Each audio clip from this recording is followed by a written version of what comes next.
They handed us the script, but we don't gotta read it no more. Yeah.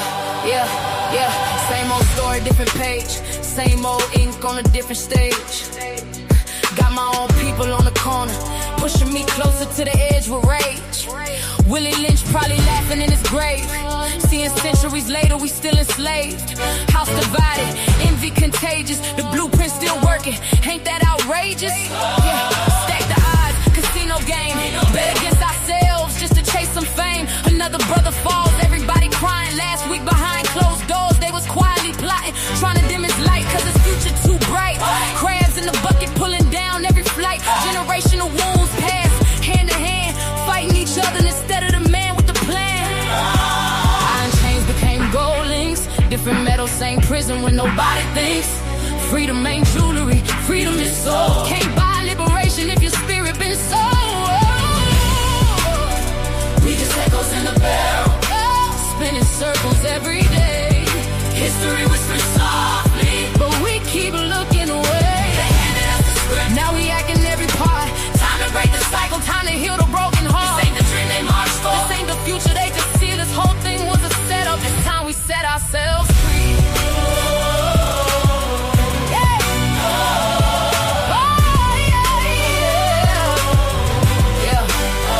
Same concrete soaked with tears, same pain carried through the years, but we tear each other down for applause. Temporary likes while nobody heals.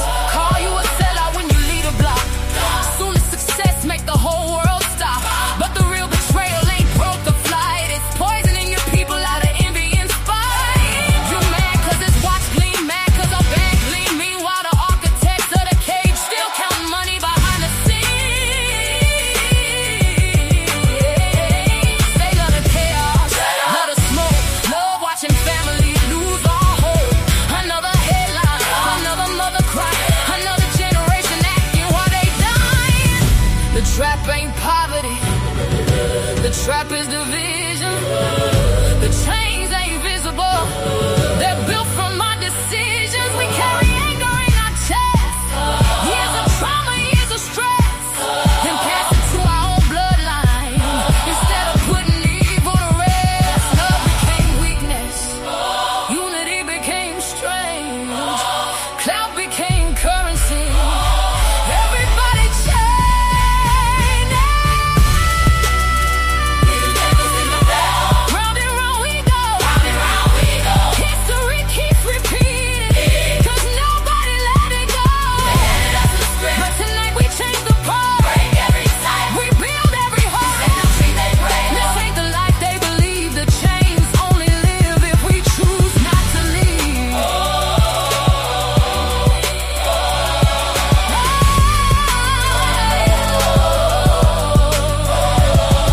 Let the echoes disappear, let the barrel finally break. Leave the hate where it belongs, for our children's sake. No more jealousy, no more self-destruction, no more borrowed hatred. It's unity or it's nothing.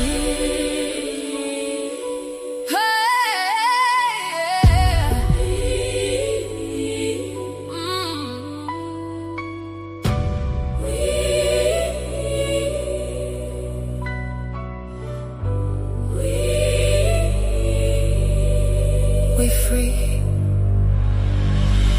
we free.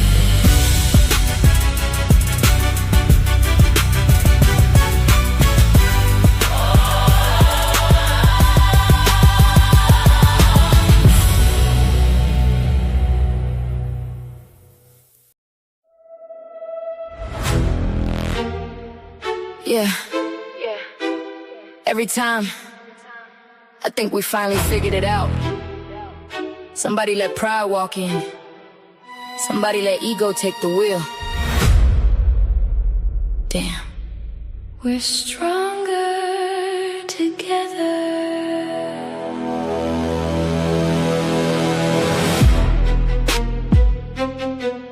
Yeah. We're stronger together.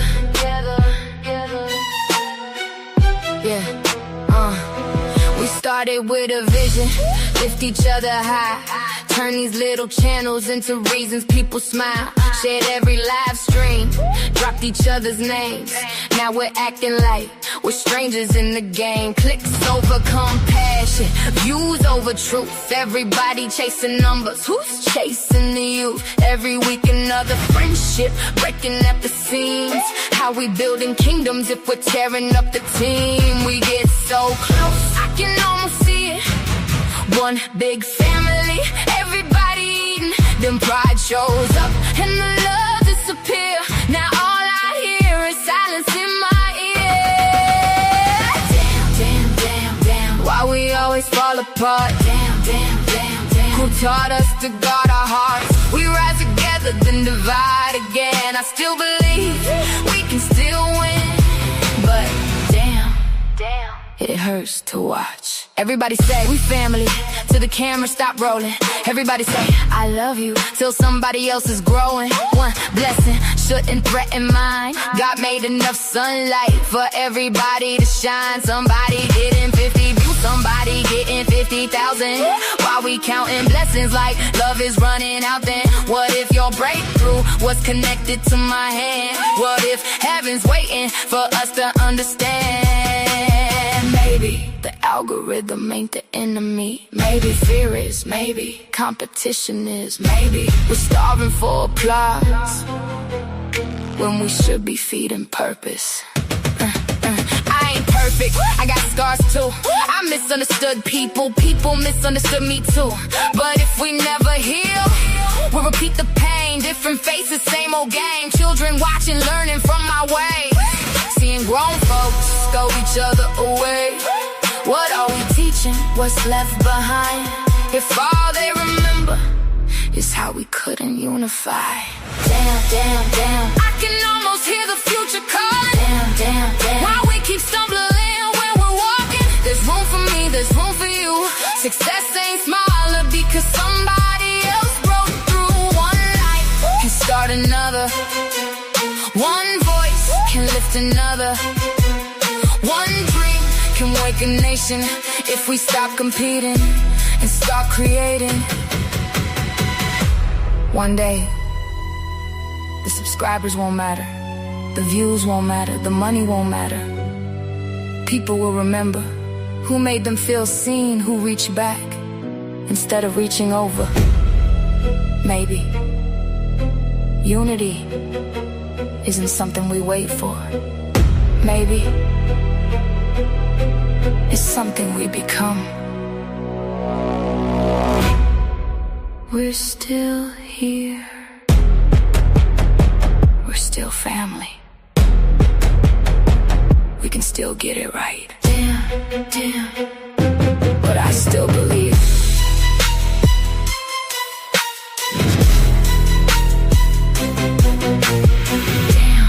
Damn, but I still believe.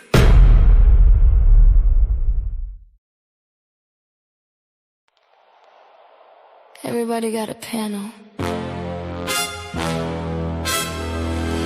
Everybody got a problem. Let's talk about it. Why everybody beefing? Nobody believing. Everybody scheming. Everybody streaming. Started as a work, now the whole thing bleeding. Fake friends switch sides every season. New face, new team, new lie every evening. Everybody hungry for the clicks and the reasons. Views up, drama get the views up.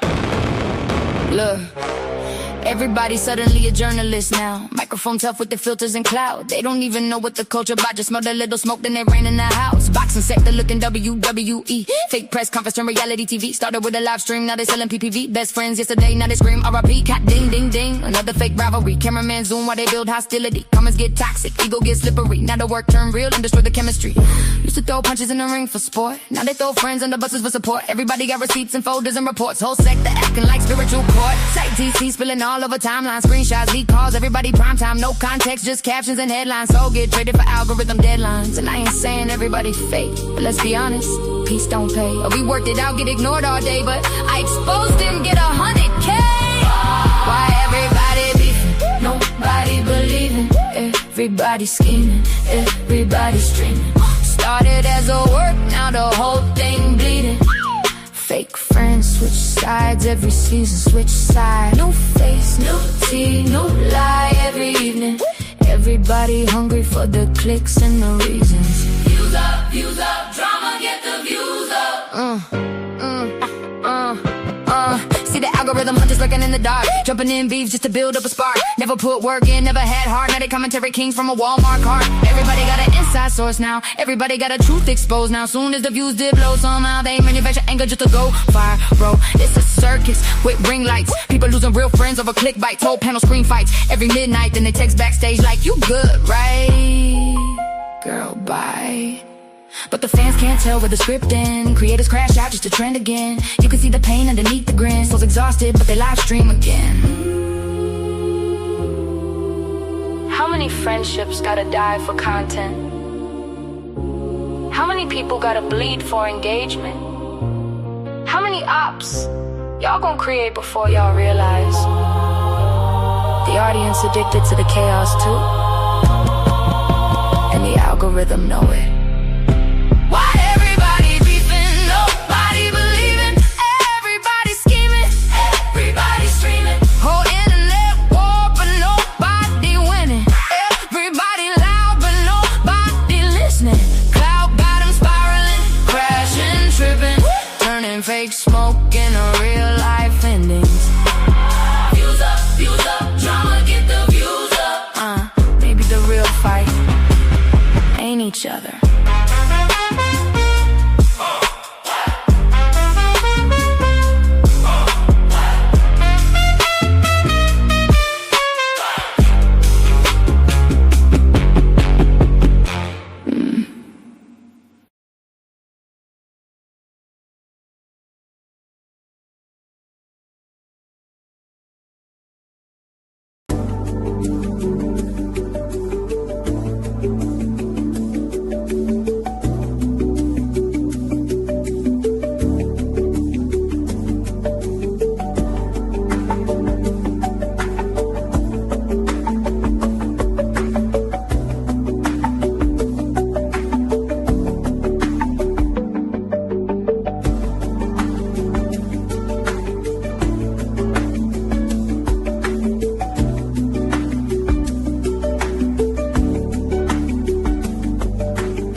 Hey y'all, what's up? It's your girl Golden, y'all, and I'm back, y'all, with another live and some things to get into and talk about. We want to do a brief little recap, right? So before we get into all of that, y'all, it's about 1:21 p.m. here Eastern Time in the Carolinas, and the weather is really nice yet again. It's hot outside, the sun is shining. Y'all know what that means. I am in a good mood. I love the sun. I just don't like the heat.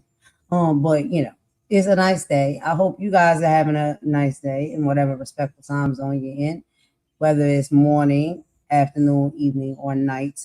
I hope it is well for you. And happy Saturday. Happy Saturday, y'all. The weekend is upon us. So, maybe y'all got some fun things planned. Maybe y'all doing some, full activities or whatnot for the weekend. I hope you are, and I hope you enjoy. But thank you so much for spending your time and taking some time out of your day to come here and chit chat with me for a little bit. I appreciate that. And today, y'all, I have someone very special here with me. I got my boo Carlos in the building. And so we're going to be having a conversation about a few things and whatnot. And we got to do a recap of, my live that I did last night, because as expected and what I thought, it would become content for other individuals on, the platform. That's not my reason for doing it. My reasons for doing it is exactly what we're going to talk about here on this live. But we know how these YouTube people be. They take other people's stuff and conversations and things like that, and they turn it into content of their own. Or, if they're not satisfied or they're upset about how things transpired, and they may try and talk about it in their own way. And, people get to debunk what it is that, they experienced or they went through if they participated. I get that. Their feelings or whatnot about a conversation that they participated in is going to be their feelings about that conversation. So I don't take that away from anybody, who might want to go on and talk about it themselves. But then we have speculators that, watch and listen and lurk in the bushes and things like that. And then, they decide that they want to make content off of the conversations and things that you have done. And I guess they have their thoughts and feelings and opinions about it as well. But anyway, y'all, before we get into the meat and potatoes of what we're going to be talking about on the live, let me go ahead and welcome my baby up to the stage. And again, y'all, he's not much of a talker, but he gets straight to the point. So, it ain't going to be too much chit chat. But what's up, Carlos? How you doing, baby? I'm good. What's poppin', man? How you? I'm all right, y'all. You see what's going on. I know you seeing a little bit of, the live or whatnot from last night. You seeing quite a bit of it. And Yeah, I thought it was a conversation. I thought it was a good effort, that was trying to be made or whatnot. And you know me very well because we together, boo. So my heart is always in the right place, and you know what I fight for and what I stand for. And so like, that's literally what I was trying to do. And bring to the forefront or whatnot here on the platform. Because I don't just like preach about certain things, I practice what I preach. And one of the things that's very important to me is I just feel like in this day and age, it's 2026, y'all. Like, I just feel like unity is something that is very important. It's important for us as a people moving forward. And I think it's something that we really need to strive more to have. And I don't have all the answers. I don't have all of the blueprint on how to get us to that. But I'll give it my best effort whenever I can. And what I try to do is just like talk to people. Like, me and you, babe, we be outside and yeah, we talk to people. Like, we just like people. We love people. We just that's how we are. And it takes sometimes getting to know somebody, to really fully understand who they are as a person and, get maybe sometimes down to a deeper level of things that might have been controversy or things that might have been said about someone. We know that the only way that you can debunk all of that and really fully have the answers for yourself is for yourself to speak to that person and get to know them. yeah. And, You gotta chop it up, though. You gotta chop it up. you got to chop it up. You know what I mean? We be Yeah. chopping it up, chop. We out here. And so it's Hmm. just like that's what I tried to bring to the platform last night. That was the intention. And I was just like, yo, these is two individuals that I really like. You know what I'm saying? Like, I really rock with or whatnot. And I'm like, yo, let's just chop it up. Like, yo, let's see if we can get to the bottom of like a lot of this stuff that, is going on or whatnot. And a lot of these things, it's like it's been drugged out for like a long period of time. And for me, it's just like I just feel there's a lot of bone collecting that happens on this platform where people try to bring up old things, reignite them, and make it a thing again and make it trending again. And I think people can also be misunderstood. I've been misunderstood more times than one. And if I know I've been misunderstood because people have not took the time out to get to know me, I feel as though that can happen to other individuals as well. So, that was my whole goal and purpose behind, a lot of the conversation and whatnot in the live that let's be very clear, I decided to do. Nobody hit me on the two-way, on the beeper, on the back end, on the front end, the upside down end, no end, and told me to go live and do that content. I decided that I wanted to do that live last night because I had some time to do it. And I was like, yo, this is something I really want to talk about. Let me see if I can be successful with something right here as far as, bridging some gaps and stuff. So I decided that I wanted to do that content and I put it together and I invited the people that I wanted to have talk with one another and they both agreed that they would come and have the conversation. And I didn't necessarily think it was going to be kumbaya right away, or it may not even end in kumbaya. But can we give it an attempt? Can we try? Can we see? Can we get to the bottom of all of this and get a better understanding of one another? And that's something that I decided that I wanted to do on my channel. But Carlos, you seen a little bit of it last night. Let me know, Yeah. some of your thoughts on this because we had a good conversation about it. What you think about, like last night's live and the conversation and all of that? Well, we talked about it, and I really don't know this shit like that. You know what I mean? And I don't know these people, but I respect all people. But like I told you before, to each their own. If you had a conversation with a person who you felt disrespected you or others, and you got to chop it up with them, and you felt like that they was valid for what they said, not valid for what they said, but they was apologetic for what they said, and you think they alright with you, that's your motherfucking business. That's nobody else fucking business. If whoever else don't like it, that's upon them. If I don't like you for a reason and I chop it up with you and then I'm like, you know what? I understand what you're saying. I forgive you. I don't give a fuck if the nigga next to me don't like you. That's not my business. You feel what I'm saying? What you did yesterday to me, I think was cool. You try to bring two people together to get a common ground. Hey, sometimes it happens, sometimes it's cool, sometimes it's not. They didn't click, they didn't click. It's alright though. You ain't gotta always like a person. That's your business.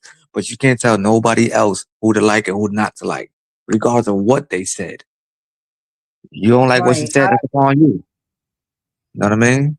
I can't tell you how to think. I can tell you how to move. Only I can move how I move. And that's what I got out of it. I don't know none of these YouTube people. You know what I'm saying? I don't give a fuck about this YouTube shit, really. But as a person, as a real G on the street, if I chop it up with you and I understand you and I get to forgive you, then that's my business. I don't care what other people think. Now, if you don't like that person, that's on you. I'm not hating you for not liking them. That's your business. I can't make you. But if Right. I we get together, at least try, and if it don't go the way I thought it would, then that's okay too. Fuck it. Y'all just go about your business. It is what it is. That's it. I agree, babe. I really agree. And like, child, when I be doing these lives and stuff, y'all, who you think I'm debunking with? Who you think I'm venting to? I'm venting to my boo. So we talk about this stuff all the time. And like I said, he not really a YouTuber person. He don't really be on the platform and stuff like that. He come to show support or whatnot for me, but it ain't really his thing. But we talk about the things, sometimes in the content and stuff that I make on YouTube because a lot of times the content I make is things that we talk about in real life anyway, right? Y'all know I talk about politics, I talk about history, some of the celebrity stuff, the injustices, all of that. We talk about everything. And so when I make my content comes from things that I talk about and I care about that's in this real world, in our real lives. I'm not sitting up here putting on a show. This is not a character. I am who I am when I come to this platform. I present my content, how I present my content as me. You know what I mean? What's up, everybody? I'm checking through the comments right now because I know, last night I was having a little bit of difficulty doing that because, shout out to, like I said, Lacey and Magic was here. And of course, their peoples and their supporters and stuff like that. They come in to support and show up and listen to the conversation as well. So it was a lot of people last night. And, I'm not necessarily used to that.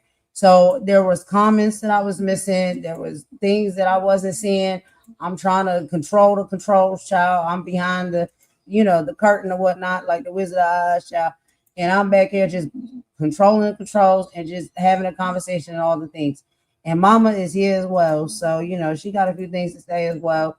But we're gonna get into it, and I'm gonna try to give y'all a better understanding of what's going on. Now, like I said, when people, decide that, they disagree or they don't want to have, any type of reconcile, when it comes to that, I can respect that. You know what I'm saying? Because I cannot force nobody to do nothing they don't want to do. So if someone decides they don't want to reconcile or, they don't want to see it a different way and how they feel is how they feel, I respect that. I don't hate nobody for making that choice. All I'm asking people to do is don't hate me for the choices that I make. And that's a problem that I see a lot, on this platform is that people will judge you for the choices that you make.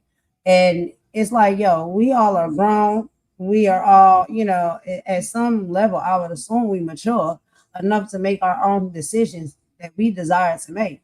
And other people may I not think agree with that. I think Do people you want to want know. to call I think people want to know why you make that decision. But you know me. You know how I am. Me Right. personally, I only can talk about me. People want to know why, Right. but I don't give a fuck what people don't want to know why, because it's not your decision, it's mine. I don't have to explain shit to nobody. How I move, how I Right. act, or who I want to be. I don't gotta tell you why. What the fuck you mean why, nigga? Because I said so. That's just how I move, personally. I know. So I be trying to I tell know. you, you know what I'm saying? You really don't gotta explain to somebody, some people. And if, you know, nobody gotta explain to nobody why. Really, like it's not just me, it's anybody. I don't gotta tell you why I like a person. That's if you don't like them, Right. that's all. I'm not asking you why you don't like them. That's your business. You And know what I mean? Like, you can't force nobody. And I'm hoping that people understand I wasn't trying to force nobody to do anything last night. I was just setting up the platform, the stage, the moment in the time, and the atmosphere to where maybe we can have a deeper conversation, a civil conversation, and maybe get to know one another better and maybe come to some type of conclusion or better understanding of who each other is and where they're coming from and what their intentions are, and maybe see one another differently through a different lens. But like I said, if people are saying no, no, no, I'm not going to see it through a different lens. I don't care to do so. That's not my choice. I have to respect people's choice when it comes to that, and I do. And so it's just like I don't have no ill will against no one. If it's like, yo, nah, I'm good. Like I don't know, I don't want to reconcile. I don't want to see it differently. No, I've made my mind up how I feel about these individuals. That's okay. Like I have to respect that. But if I make my mind up that I feel different, right, after taking time um, to have a conversation with someone and understanding them a little bit more and understanding that the nuances and a lot of the background that me and people share are very more similar than different, then that's just where I'm at with it right now, you know? And like I said, whatever happens accordingly moving forward, child, y'all know I don't bite my tongue. So it's like if I got an issue with somebody or it's something that has been said and done that rubbed me the wrong way, I'm not the type of person that I'm gonna make a content about it. I'm gonna just talk directly to that person. I'm like, yo, what's up? Like, why you say that? Like, things of that nature. That's my energy. That's my spirit. That's how I am. I just go directly to the person. I'm like, yo, let's have a chit chat real quick. And that's how I handle things. But I don't know. A lot of people may not understand that because it may not be their personality or their style and how they move and operate. But that's how I do. And now, child, I'm every name up under the sun because of the conversation that transpired last night. And so I'm just like, okay, so now I'm all of these things. All right, cool. What makes you think that? Like, why are you saying that? Why are you running around to anybody that will listen and now saying what you think about me and my character? My character has always been this way. But the thing is, like I'm saying, if people take the time to get to know people for real and not just hear by the wayside of who somebody is or just, pop in for what? The mess. Pay attention to people's character consistently. Like, this is what I'm saying. I know people don't watch my content like that. Because if you did and you hear the things that I speak up for and I stand up for and how I move and I operate, or if you even had a conversation with me and got to know me, you know that there's nothing different about what I did last night and what I was attempting to do. That's who I am as a person. listen, That's how I move. listen. If I don't know if y'all know, this is my shorty, right? It's my lady, and even she get me upset because she too fucking nice sometimes. You know what I mean? Even everywhere, no matter where's it at, she's lovable. If she could bring the cats and dogs together, she'll bring them together as one. You know what I mean? That's just who she is. See?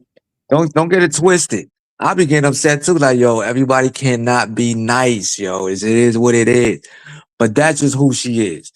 I accept her for who she is, and all she was doing yesterday, in my eyes, as I know her in real life, is that's what she do. She try to bring people together, and I explained to her plenty of times that sometimes everybody don't belong together, but she's going to try.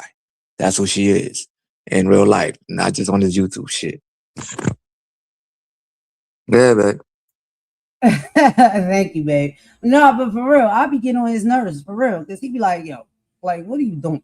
And he's not, he's a sweetie pie. He has a good heart and a good spirit as well. But like, he's just like, yo, people gonna be who they gonna be, and once they made their mind up, like, just leave people alone. Like, don't be too nice. Don't be trying to unite the United Fronts and stuff like that because everybody don't want to unite. And we laugh and we joke and we have these deep conversations all the time. Like before my lives, after my lives, pillow talk, whatever. We talk about this stuff in real time. And so he telling y'all, like, for real, this is not a show for me. Like, I'm not getting up here being somebody that I'm not. This is how I really am. And it's like, yo, I get it. Some people is like that and some people is not. But anyway, real quick, y'all, let me go ahead and check through. And I've been looking through the comments and stuff. I'm trying to keep up today. But let me go ahead and shout out. So what's up, Split Mind Media? Thank you for coming back over. I appreciate that. What up, Polo? How you doing, Polo? Star, hey, girl. Lacey in the building. What's up, Lacey? Y'all know Mama's in the background as well. She gonna be popping in a little bit. And then we got Hip Hop History Lord. What's up? How you doing? I think this is my first time seeing you here, so welcome. Thank you for popping in. I appreciate that. And we just chopping it up, having a regular conversation today, y'all. Again, this is a follow-up conversation from a live that I did last night. So if y'all haven't seen it or you wasn't there or not, if you want to watch it, it is still very much up on my platform. So y'all can go ahead and watch it and see what we was talking about, what we was trying to achieve and accomplish there, on that live. But I just want people to know that was a real effort. That was a really me. That's how I am. I'll be trying to like piece it up because I'm like, yo, for real. Life is short. We got a lot of bigger fish to fry than a lot of these things that be happening on YouTube. Like people is suffering all over the world and going through things all over the world. Things is tough right now for a lot of people. And I'm just like, yo, can we just like have some peace? Can we stay united? And with a lot of these things that we're going to have to, battle through and combat through, I feel as though it takes, us to be unified to fight through some of these things, But I have gotten the most nastiest, messages and stuff like that. And I'm just like, okay, I guess y'all not seeing it, I guess, maybe from my perspective. And that's okay. Everybody not going to see it from the same perspective. And I have no love lost and no hate for anybody that I was having a conversation with. Now, I was also told that there were, things that was being said in my chat that was, offending or disrespectful to people that was on my panel and my platform. And I would apologize to y'all right now for that because, like I said, there was a lot of people that was in the chat last night. I know that. You know what I'm saying? That's because of Lacey Crew came over, Magic Crew came over, and I appreciate that. Thank you, for coming, and then your people came to support as well and listen or whatever. Maybe not support, but listen, or have y'all back or whatever. And it was a lot, and it's not what I'm typically used to, y'all. Y'all know I got a little small channel over here, so I don't be having that many people that I have to regulate. And Carlos came in to moderate or whatnot. Mama was like halfway asleep, halfway up, so she couldn't moderate, and so I missed some of the comments and things that was being said and all of that. And what I will say about that, when it comes to offenses and people, feeling offended by what someone is saying, even in the comment section, y'all know I don't like that, and if I see it, then I will call it out if I'm seeing it and I'm paying attention to it. While I'm talking, y'all see my mouth runs miles a minute. And so I'm talking and I'm running the controls and I may not be seeing everything that's going on. I know Maggie said that as well. You know what I'm saying? When she over on her channel, that sometimes you don't see the comments. Sometimes you do, sometimes you don't. And so some of the things that was being said, if it, was offensive to someone or someone felt as though they was being attacked or, things were saying about them that made them uncomfortable, I'm sorry that I didn't see those comments and I wasn't addressing that issue. I really do apologize because I wanted that to be a civil conversation where we all have respect for one another and just really like converse. That's it. You know what I mean? And maybe see if we can get to the bottom of it. But Lacey says, I made up my mind. I'm not there. They wanted me gone. So why does my presence or lack of presence matter? Lacey child, I'll be trying to figure that out too. Star says Polo, yes. Phantom said he's going to run down on Lacey and Goldman. See? And even last night on the live, he was trying to come up on the panel or whatnot and talk. And one of the things I said was, I have been seeing and listening to, what's going on a little bit. And I know that Maria was there, Lacey was there, And it's like when he come around these people, it's like he wants to be, he attacks them. And I'm like, I'm not gonna bring you up here to attack nobody that's on my platform right now, because number one, it's not about that. We're having a deeper conversation about something very serious, and they feel uncomfortable. And so I'm not gonna bring nobody up around people to make them feel uncomfortable, especially if it's people that I'm rocking with and I'm kicking it with. So, because he was upset about that or whatnot, then it's like now, oh, it's some type of threat against my channel or whatever. And it's just like, yo, bro, like, do what you gotta do. But I heard him today. Hello, Gemma. Welcome in. I think this is my first time seeing you as well. How you doing? Thank you for joining. But yeah, it's just like I seen him just today, over on another platform. And that's something that I'm gonna get into as well. Because it's just like, and I was supposed to come over there, child, with Lacey and Split after I got done live. Y'all, I laid it down and I fell to daggone sleep. So I wasn't trying to skate out on nobody. So my apologies. I know I told y'all I was coming and it was my intention to come, but it had gotten late by that time. I was tired. I had a headache and I laid down and child, I was out. But I did watch the replay of Split channel. So Split seemed like a pretty cool person. You know what I'm saying? Like pretty cool dude. I ain't get to know him all the way and nothing like that. But from what I heard from the live, and I look at his channel and whatnot, and he was over there kicking it with Lacey. I was like, oh, they seem like they just shopping it up, having a good time. You know what I mean? And so yeah, I'm sorry I didn't get a chance to get over there, but I'll come back. I will come back and check y'all out and stuff like that. I think we should be able to check everybody out, give everybody love and support and whatnot when it comes to our channels. Like that's just like really what I want. And so Star says, I want to know why people on this app list their own explanations about people's personal lives. We share. What the heck? We want to share, period. That's exactly right, Star. Like that's our right. Whatever we come up here on this platform and we decide to share, or we feel comfortable enough in our spaces and with, our groups and our channels, and we want to share, we can share. But the problem is you got haters and evil, nasty people that, listening in the bush, and that while you're sharing with your peoples, they're also listening, and then they take it to go use it for content and weaponize it against you, and then try to blame you about, well, you should have never said.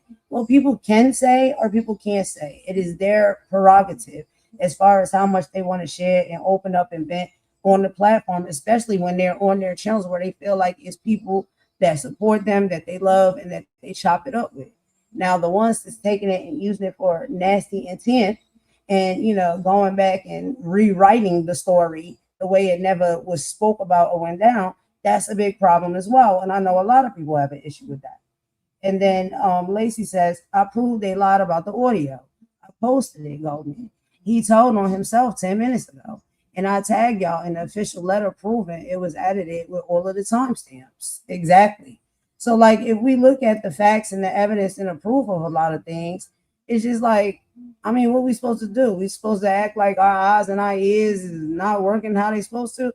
And, respectfully, I know some people do have visual issues and hearing issues. I don't mean it like that. But I'm just saying, like, if we're listening for ourselves and we decide to, comprehend what we're hearing and what we're seeing, in our own way, then it's like, why can't you attest to that? Mama said, oh, Lacey, I will check it out. Okay. And then Lacey said, hey, he said, any panel me or you is on, he gonna run down on us. No, you're not. I'll go here. Stars and splits. You're gonna be running a long time.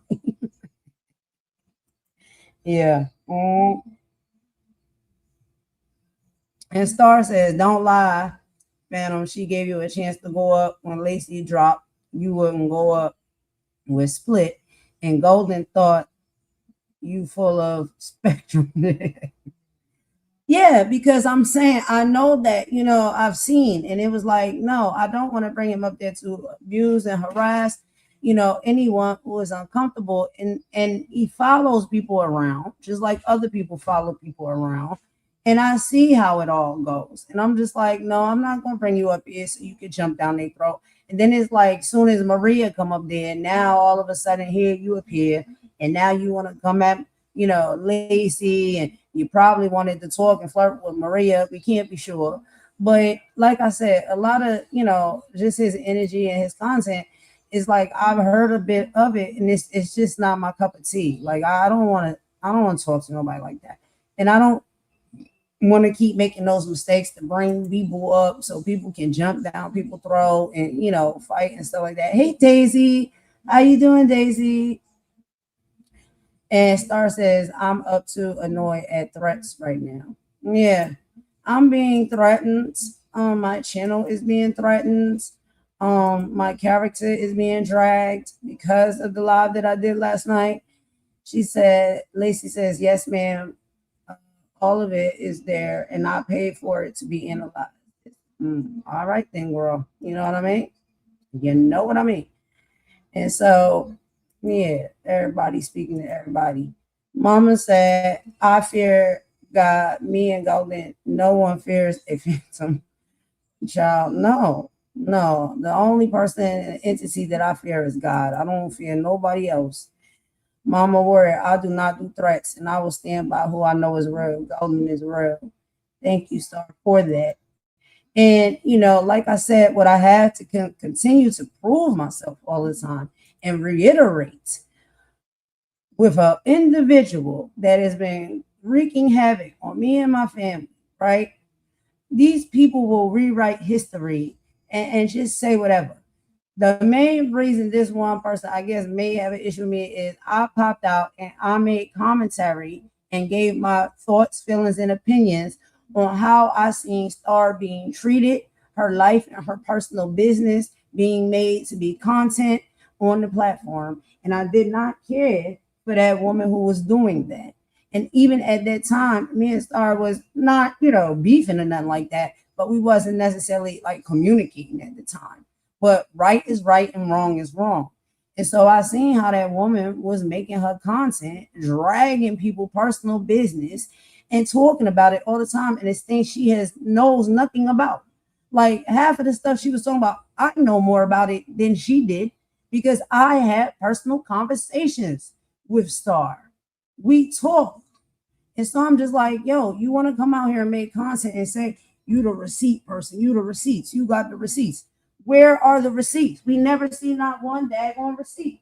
But you want to come up here and talk about other people's lives and their background and their experiences and use that for your content. You can't talk about nothing else but other people's life. And then when you talk about it, you get it wrong. Or you have some type of bias because you don't like the person and you purposely present it wrong. I'm like, yo, that is whack. Because what is the point? These are people that are very vocal, okay? So if they telling their own story and talking about their own life, why don't you just go get it directly from the source? Why you need to listen to a third party talking about somebody else's life if they're just going to sit up there and make it wrong on purpose for entertainment purposes on their platform? And they don't even talk to that person on a personal level. You're just taking what you're hearing and you're regurgitating it like a daggone bird and spitting it out there to be entertaining. I don't think that's entertaining to do that. Golden, even though it was stressful, it ended in me being cleared of all those lies. Thank you for everything. Yeah, that's what I'm saying. Like, and you don't have to thank me, but you're welcome or whatever. But it's the right thing to do. It's just like if we have conversations with one another and get down to the real, to the core, and get to know each other better, hear each other out, and not shout and scream and argue at each other all the time, maybe we could get a better understanding. Star said, y'all can check out on my wall as we first did audio. Men don't act like that. I'm still staying out of it. Split, you were right. And that's why Carlos be staying quiet, y'all. He don't come around all the time. Because I'm telling you, for real men ain't got no time for this mess. Okay, this is really women's stuff. Respectfully. But, real men is like, child, I ain't got no time for all that. But, we were just having a deeper conversation just about, excuse me, y'all, the conversation last night in the live last night, because Carlos know where I was coming from and what I was trying to do. Yes, Daisy, no one is above God. Phantom by name and by nature, he by. right? You know, and it's just like he wanted to come up so bad and talk, and I'm just like, well, what are you gonna say? Like, what are you gonna say? And it's just like we're having a conversation amongst the three of us. Are you going to add to it in any type of positive way, or are you coming in with a bias? Are you trying to drag and embarrass people and stuff like that? Like I don't got no time for all of that. So no, and like I said, these women have been felt uncomfortable because they're being stalked and they're being followed and they're being harassed. And I said, no, I'm not gonna let him come up here and stalk and harass and put anybody that's spending time with me in a position where they're feeling uncomfortable anymore. I've done that previously by accident because I didn't know and I wasn't making right choices. And now that I know better, I don't want to do that no more. Star said, Golden isn't stupid, too nice sometimes, but she's a real one. She sees it for what it is. Thank you, Star. And me and you talk like we talk. Now you got to talk to people. You got to get to know people. And so, yeah, I've had conversation and I decided to have a conversation with Lacey. And it was a deep conversation. It was uninterrupted. And we sat there and we heard each other's side out, both sides. And so I'm like, okay, after that happens, what more can you ask from people? You know what I'm saying? Like that's what it's supposed to be about. How are people going to keep for this person? She lied, doxed, her credibility is trash. She doxed me. Golden was first friend on here. She know I've never changed what I said. No, Star, you never have. From the first time I started talking to Star and Star was telling me, or sharing with me what she desired to share, it has never changed from that. It's always been consistent. And she made her mind like, yeah, I'm going to share this with my platform. I'm going to share this with my people that I rock with and that I can trust. And then you have other people that take it and they run with it and they try to weaponize it against you. Now, some people may say we oversharers. My baby don't share. Carlos ain't sharing nothing with nobody. He won't even give me the last chicken wing on the plate. No, I'm just kidding. I'm just kidding. He will. And he'll give you the shirt off his back. He really is a sweetie pie. Yeah, But, I don't share. I don't share because I don't know these niggas. That's why. Straight up. but you was a sweetie pie, child. You don't want people to know, but you're a sweetie pie. But it's certain things I know that she's like, nah, I ain't talking about my business and these places. Now, women typically do that. Like we talking, we sharing and whatnot. We open up, we vent with each other and stuff like that. Like Split and Carlos said, like, a lot of men is not doing that. They're not getting up on these platforms telling all their business and talking and stuff like that. It's a man thing, and that's understandable. But it's just like, okay, so we have that. Then, oh, hello, Silly. Thank you for joining, Silly. How you doing? How you doing? He said, as long as we stay like a river, we stay like an ocean, and we keep moving, everything will be left behind. Let the universe clean the path because it will. Pay the past little attention to none. I like that. We are working our way through it. After birth is always ugly, and then it's beautiful. I like that too. Yeah. So and Silly says, this is how I live my life. I've been through some insane, hurtful, brutal stuff. Like a lot of people. I keep it moving. When the water slows down, I turn it up. There you go. You know what I mean? Are we supposed to stay stagnant? If we stay stagnant, we never get nowhere. Star says Daisy, he must have deep-seated hate for women because he likes to get them into a fight and sit there and laugh. He gets off on it, and that's what he portrays. So that's on him. Yeah. Golden, you stand on something. A lot of people stand on absolutely nothing but chaos, and that's nothing but stagnant energy. Exactly. Am I saying that right? Is it silly? Sally? I hope I'm saying it right. But yeah, I like to believe that like I'm standing on what I preach. Like you can't preach certain things and not practice it. You know what I mean? So if I'm preaching and I'm making content about we need unity, like the vision has to end, like moving forward to make the world and the platform a better space, like we need more unity, then I'm gonna practice that in whatever ways that I can. I can't force nobody to do nothing, but I can open up the platform and the floor to see if that possibility is there. And if it is, that's wonderful. That's the goal. And if it's not, then I don't trust nobody for that. Go ahead, babe. Yeah, you are. We are the world. That's who you are. Child, That's no, fine. we are the world. No, we Uh, are the world. That's who you are. Bring everybody together. Make it one union. Yeah. Nah, I Oh, just fuck with you. Daisy. I just fuck with you. Go ahead, keep on. I'm just fucking with you. No, it's funny. I like that. No, Daisy, that's not Jose. That's Carlos. That's my man. That's Carlos. But what is it? Yes, split. The more safe places, the better our alignment will feel. The better we will do in our life. Safe places. I'm happy we got it going. Um, Star says split that I just don't like threats he's making. Yeah, there's a lot of threats. And it's just like what is the threats for? Like why are you threatening people? Because you didn't get your way? Well, this is what a lot of these people do. They retaliate against you because they don't get their way. Sally says, well, I'm so happy you met him. Sometimes it takes that one person to give some inspiration. It takes that one person to shine that positive light. Absolutely. Absolutely. And we make each other, better. I like to think so. But he gives me a lot of wisdom and knowledge and whatnot. We have these deep conversations. Like I'm telling you, when I'm not on the YouTube or the platform, I'm kicking it with my mama, who also brings great wisdom. I'm kicking it with my baby, who's also giving great wisdom. And sometimes I am a hothead and I need to be checked. And, when it's done respectfully from people that you love and that understand you, then, you can be more receptive of it. So, I just feel like it would be great if everybody can possibly have a person like that in their life. And I know everybody can, but, it does help. I work and deal with homeless every month. I see the most saddest situations, and for that moment, I try to brighten that person's life as much as I can.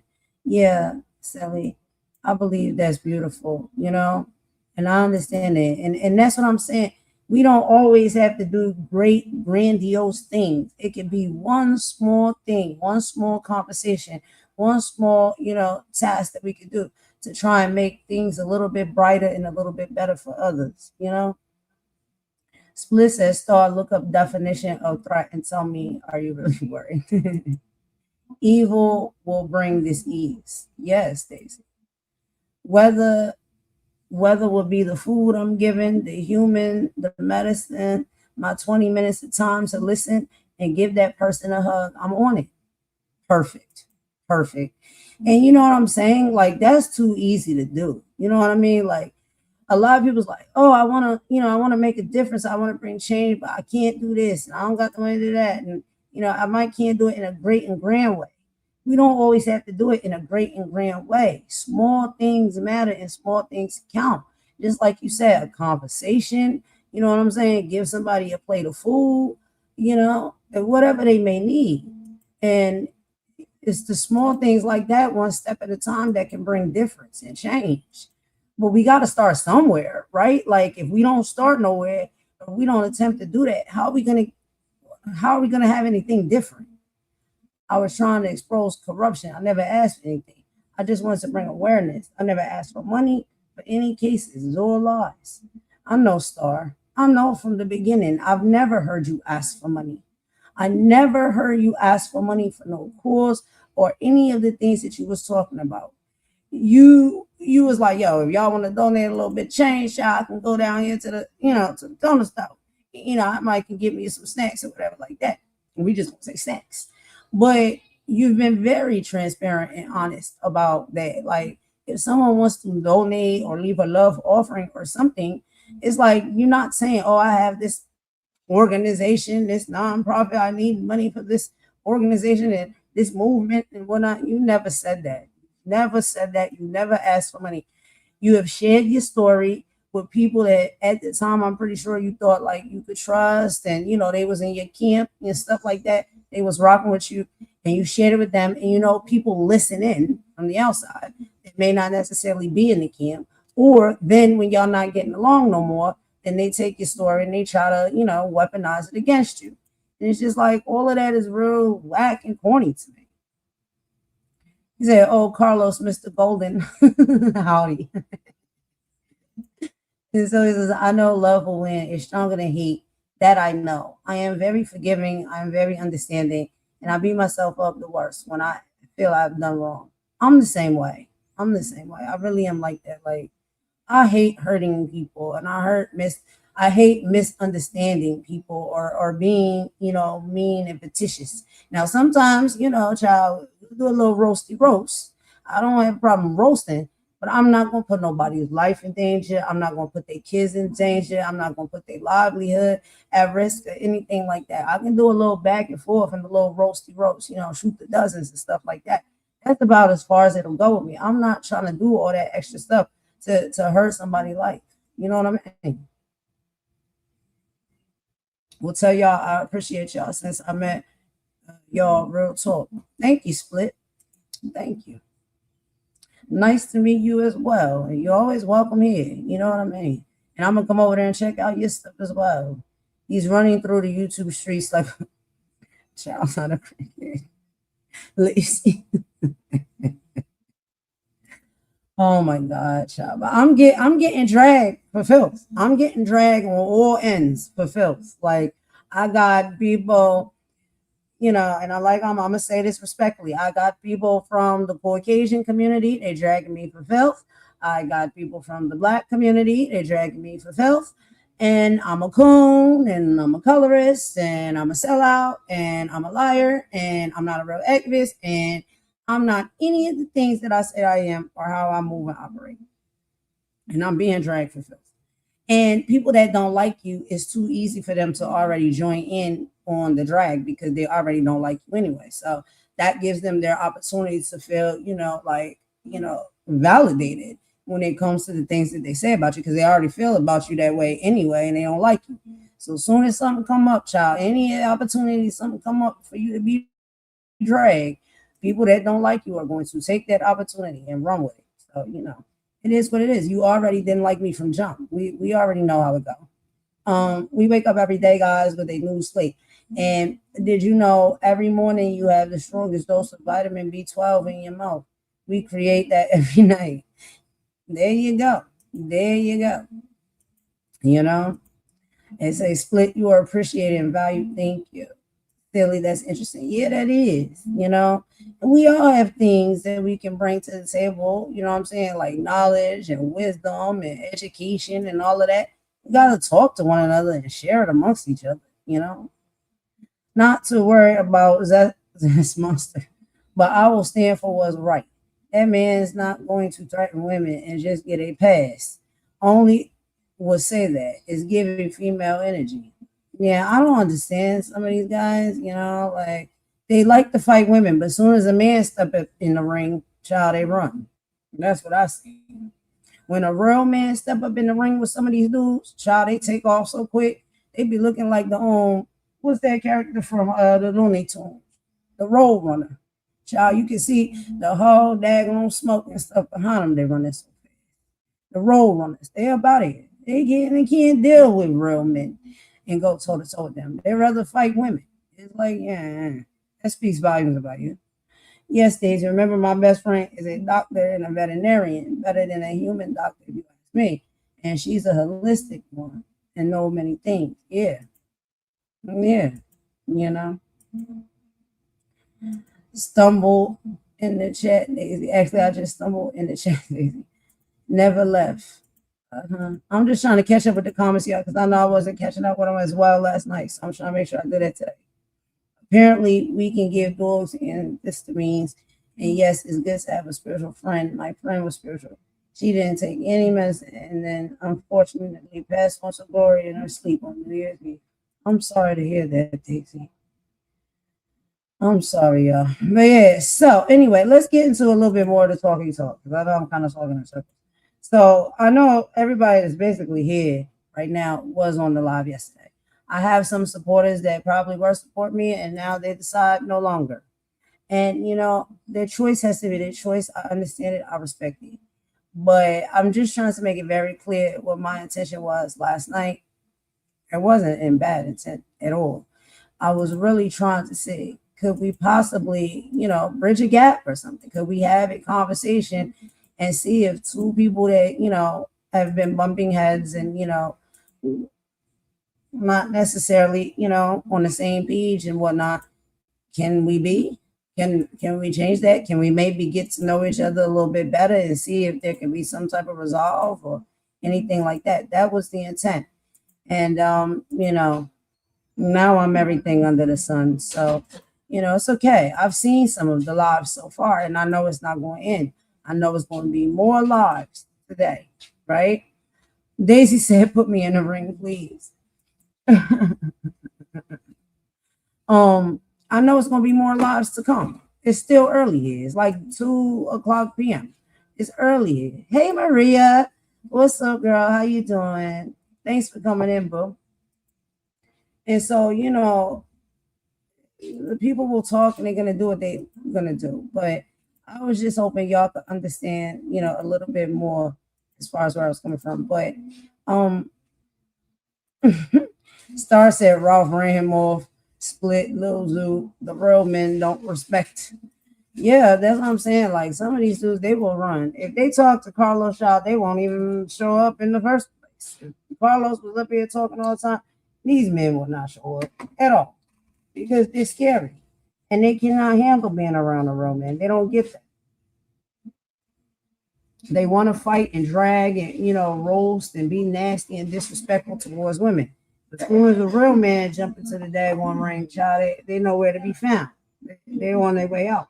So it's just like, okay, are we really supposed to take guys like that seriously? I don't.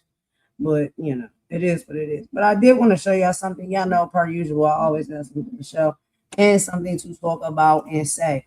So that was just a little bit of a synopsis of what happened last night. But I did want to read this to y'all real quick. Okay. So in a world that is fractured right now by global race issues, what does true activism actually look like?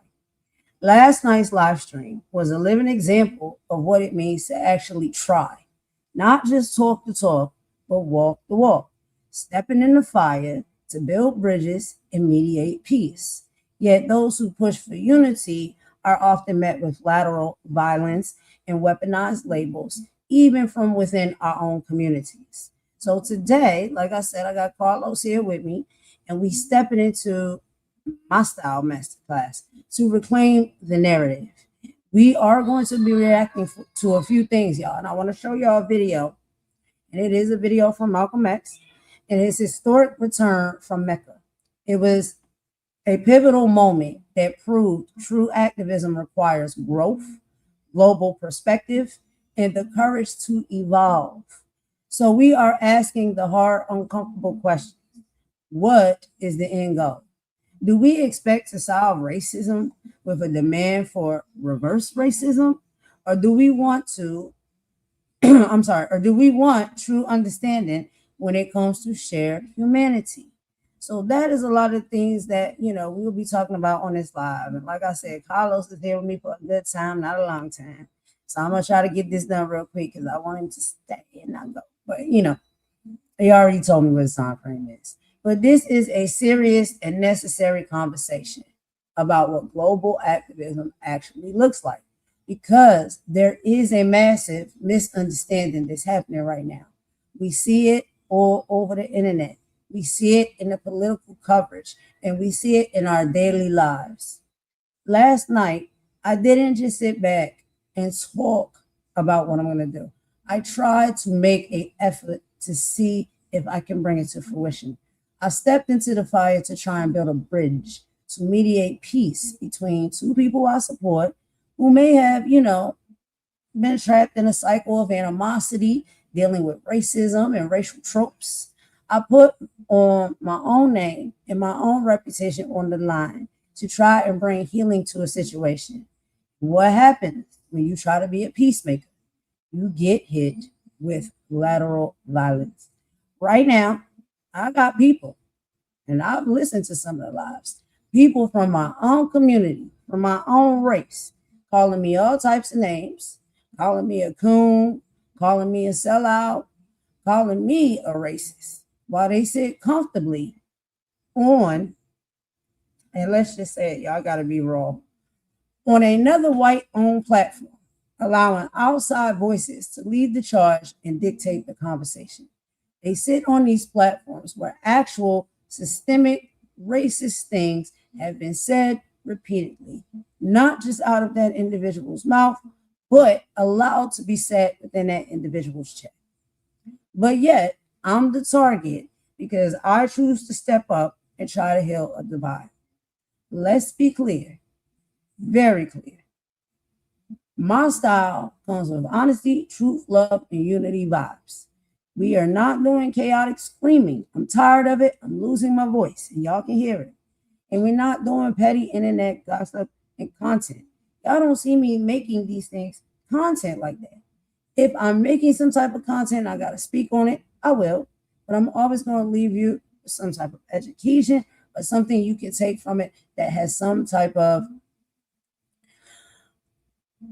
what's the word I'm looking for? Use. Okay? If you're here for that, for the fighting and the always dragging each other and talking about each other and the back and forth day after day, then that's just not what my channel is about.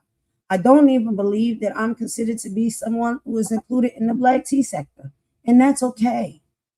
I don't like the fact that they say that the Black tea sector should not be talking about politics and other important matters and just fight and, drag each other and tear each other down. Is that all the Black tea sector is good for? And I spoke about this before. I don't think so. But again, it's okay if I'm not included. I'm going to just be me and do how I do. But let's get into this, y'all. I'm going to go ahead and show a video real quick. I want us to take a look at this powerful moment in history. This is an interview and a conversation with Malcolm X giving a press conference right after he returned from his pilgrimage to Mecca. And I want y'all to pay close attention to this and listen close, because Malcolm X was a man who Malcolm X was a man who held very rigid, very sharp, and very polarizing views early on in his activism, right? But he had the ultimate courage to step outside of the American box, travel the world, and look at the global stage. And after he did that, he came back with some differences of opinion and approach when it comes to how we're going to combat this racial divide. So let me go ahead and play this for y'all real quick. And y'all know we meet in the chat as we do so. What's up, Dropping It T? How you doing, girl? And so let's go ahead and play this real quick. I want y'all to rock with me for just a moment. I got to get me some water. My voice is going out. But I want y'all to listen to this interview. And I want y'all to see, is this not what I've been trying to preach about? Is this not what I've been trying to talk about when it comes to us moving forward, right? And making this world a better place and changing a lot of this divide that we have amongst ourselves as a people. Then you can see where my blueprint comes from and why I move and I operate the way that I do. And so let me know, you, because he's literally saying the same things that I've been trying to say and that I've been trying to do. And I don't think a lot of people understand that. The ones who get it, and the ones who don't. But let's listen to this real quick and we'll be right back. I'm going to meet y'all in the chat. Let me get into it real quick.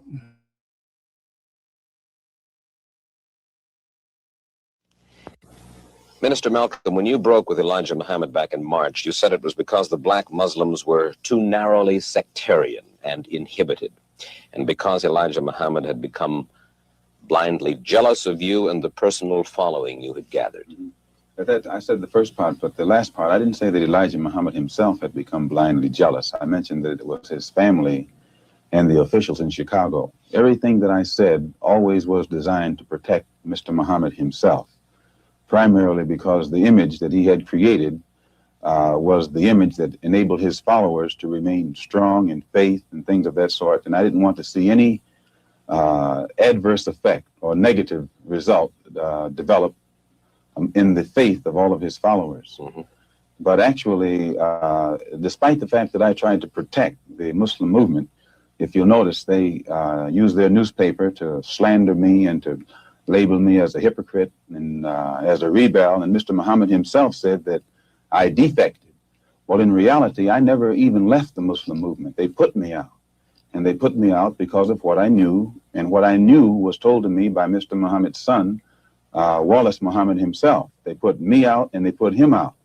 Well, now, first of all, let's find out what it is that Wallace Muhammad, Elijah Muhammad's son, told you. Well, number one, if you notice, the stick that I always used in presenting, representing, and defending the Muslim movement was the fact that it had the ability to reform the morals of the so-called Negro community. It eliminated drug addiction, alcoholism, fornication, adultery, loose sexual behavior, which meant that it eliminated bastard babies, illegitimate children. Well, as long as I knew that this was what it represented and it gave me a strong stick, I could represent it and defend it. But we had a law which was that whenever any Muslim became involved in any kind of sexual relationship with someone to whom they weren't married, that person would be brought before the Muslim community, humiliated, and then isolated from 1 to 5 years. This was our law. Well, in 1954, a teenage sister left Detroit and became one of Mr. Muhammad's personal secretaries. And there in the Chicago office, she became pregnant after being there for a year. And she was brought before the Muslim community and humiliated and isolated. And a year later, another secretary, this time one from Lansing, Michigan, came to Chicago. She also became pregnant. She was brought before the community and humiliated and isolated. And because the other person was never brought forth during this court session, it was concluded by all of Mr. Muhammad's followers that it was a non-Muslim who was the other party. Well, we grew so rapidly until that in 1957 or 58, the secretarial staff was expanded to, I think, 8 teenage sisters. In 1959, 6 of them disappeared. 2 of them reappeared in Philadelphia about 2 or 3 months later, and they were all right. The other 4 reappeared in 1960. All 4 of them had babies. All 4 of them had become involved with someone and become pregnant and had these children. So it was, from what I now know, when the 4 of them got back to Chicago and began to compare notes, they found that the same man had told all of them the same story and had made all of them pregnant, that the same man was the father of all 4 of their children and had also been the father of the children brought forth by the 2 secretaries who preceded them. Mm-hmm. So this story was kept among these sisters until 1962. 2 of them rebelled against the person who was responsible and began to tell the story all over the city of Chicago. It caused many of the Muslims in the Chicago mosque to leave and go back out in the street. They knew it, and I knew nothing about it until 1963, when Mr. Muhammad's son, who had been in prison, came out, and he had been a minister, and he was very religious and spiritual. And when he began to hear these rumors around Chicago, he went to one of the sisters, and the sister admitted to him that the rumor was true. And it was he who first told me about it. And when he told me about it, I wrote to Mr. Muhammad and told him about it, and he admitted that he had a knowledge of it, and that he'd given me a religious explanation that would fit into prophecy and all of that. So I was quiet. And it wasn't until October of 1963 that it came up again. And when it came up again, I realized that the same person who had made these other sisters pregnant was still busy doing the same thing. He hadn't stopped. 2 of the sisters had 2 children by the same man. And one of those 2 sisters was pregnant still, getting ready to have a 3rd child by the same man. So when it was known among the Chicago officials that I had a knowledge of this, they became very fearful of me. They became very antagonistic toward me, and they had to do something to diminish the authority that I had, for fear that if this became public knowledge, the followers would leave the Muslim movement and follow me. And it was at that time that they used the statement that I made against President Kennedy as a pretext to cut my authority, and some other things happened that finally produced the split, or forced the split. And when I made the split, the only reason that I didn't make this public knowledge was I knew the implications, and I felt that if the Muslims who were in the Nation of Islam knew it, that which enabled them to be so strongly religious and exercise moral discipline would be shattered, and it would cause all of them to go right back and start doing the things that they had been doing previously. Who is the father of all of these various children whom you have enumerated? The first one to tell me who the father was Wallace Muhammad, and he told me that the father was Elijah Muhammad himself. One of the sisters, he went to the home of one of the sisters, and when he walked in the door, she says, "I want to let you see something." And she showed him her child. She said, "Here's your brother, and your father is the one, your father is the father of this child." And then I questioned the sisters myself, because I was shook up. And they admitted to me that Elijah Muhammad was the father of their children. And I took it to him. And it was at that time he told me that he was Muhammad, the prophet, and that Muhammad had 9 wives. He also told me that he was David. He was the modern David, and that he was the modern Solomon, and that it was meant for him to fulfill today all of the things that they did back there. And how many of these illegitimate children did he father with the sisters? Well, he made 6 sisters pregnant. They all had children. 2 of those 6 had 2 children. One of those 2 is having a child right now. I am told that there is a 7th sister who is supposed to be in Mexico right now, and she's supposed to be having a child by him. For one thing, when you first separate from your wife, it's a physical separation, but it's not psychological. You still have feelings for her, and you protect her. But after the physical separation has taken place for a while, it becomes a psychological separation. It was the same way with me in the Muslim movement. When I first separated, it was a physical separation, but my feeling was still there. And it was only after my trip into the Muslim world and my pilgrimage to Mecca that I really was able to exercise the objective approach to it that enabled me to see that something had to be done to bring this to light. Otherwise, a whole lot of innocent people would be killed needlessly. Well, these revelations that you are now making about Elijah Muhammad, what effect should they have on his following? Well, I very much doubt that any of his followers who really are aware of what he has done would continue to follow him. He may try and justify it by saying that he's a Muslim, and that a Muslim has a right to these wives. If this were the case, these sisters should not have been humiliated. These sisters have been looked upon for the past 5 years, or 6 years, or 7 years as being guilty of having committed fornication. They have been debased. They have been degraded. I have heard him himself refer to them as having disgraced him. So if they were his wives, he should have given them a position of respect so that all of his followers would respect them, and that they would have the protection of his followers today. Well, do you feel that you then perhaps now should take over the leadership of the black Muslims? No, I have no desire to take over the leadership of the black Muslims, and I have never had that desire.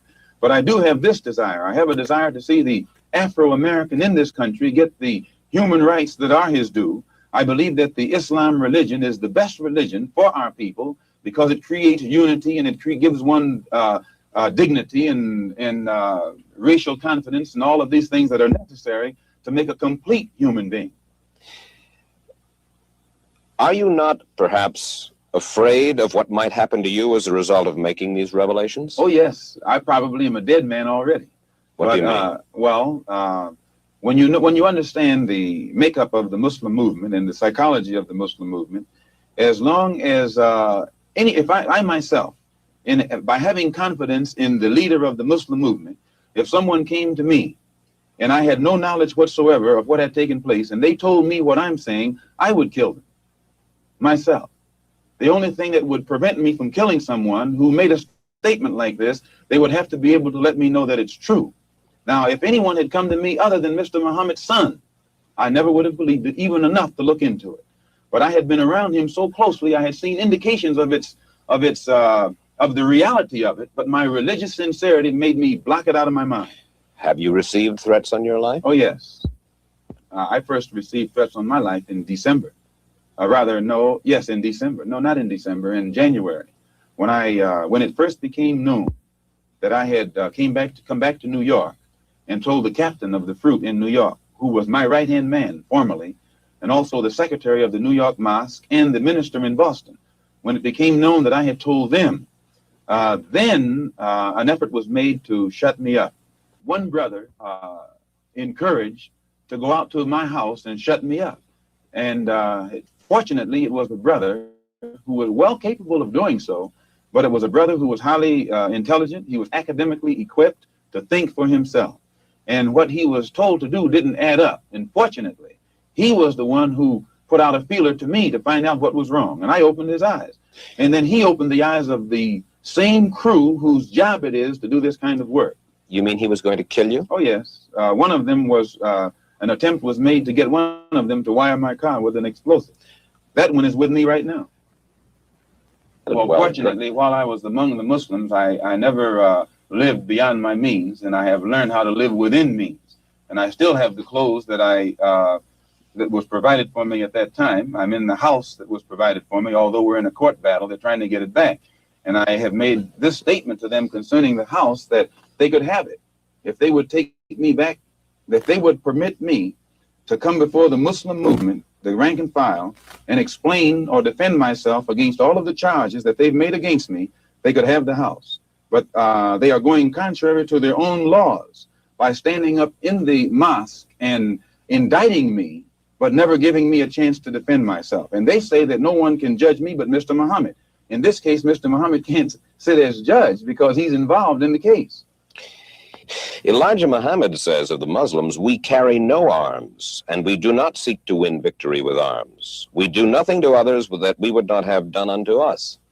The two brothers were sent after me with revolvers by Joseph, the captain of the Fruit in New York.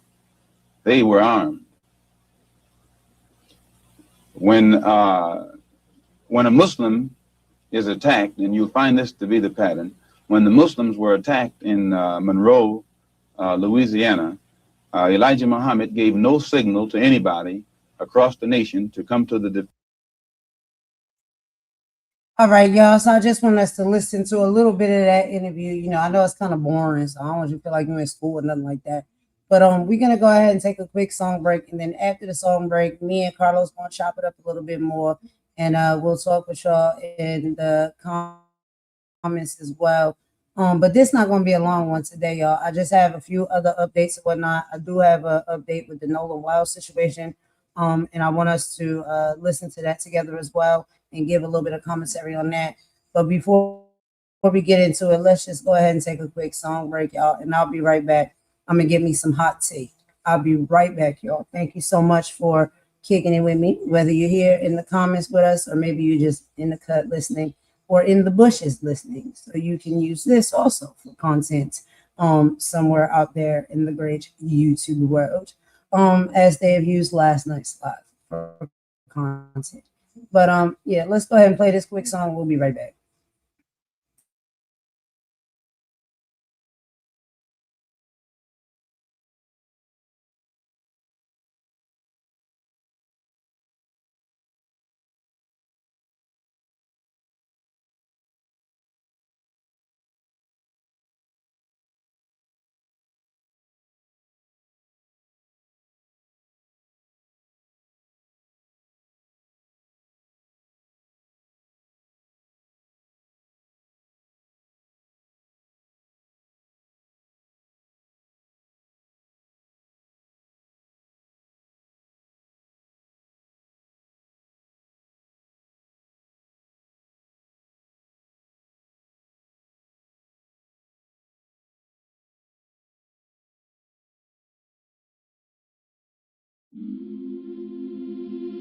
Yeah.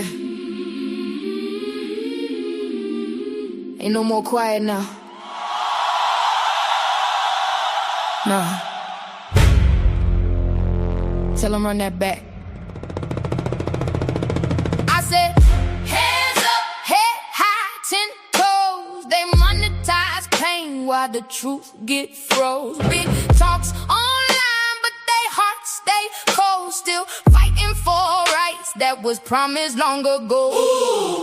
We ain't your silence, nah. We ain't your fear. Hey. Every time they shut a door, we appear. From the city to the globe, here the people get loud. You can bury one voice, but you can't stop the crowd.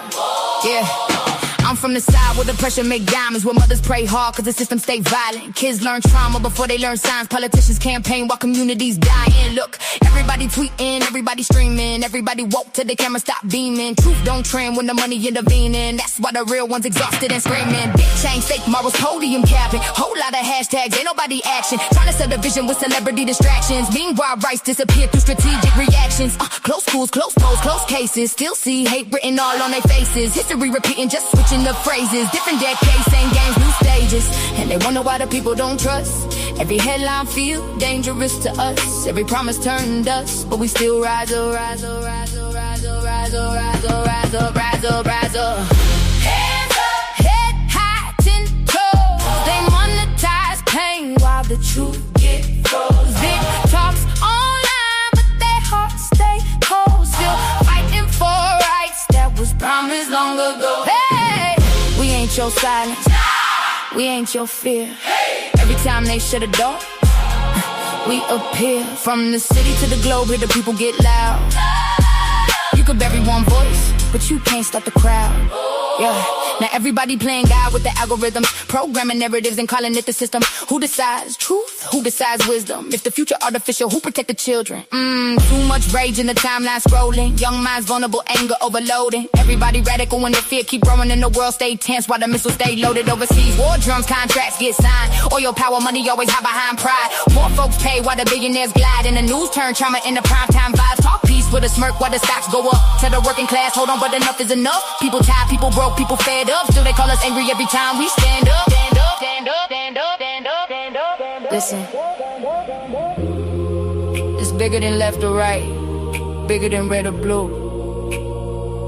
People just wanna live, people just wanna breathe, people just wanna matter. But every generation gotta drag justice uphill, while somebody profits off the chaos. That's the part they don't say out loud. Hands up, head high, 10 toes. True hit harder when the beat line goes. Can't sell fear to a soul that knows. Power to the people, let the whole world know. We ain't your silence, we ain't your shame. If the people wake up, everything changed. From the city to the globe, hear the whole crowd roar. You can't dim light when the spirit won't war. Rise up, even when they try to divide us. Rise up, even when the pressure find us. Yeah, yeah. Still here, still loud, still fighting. Love.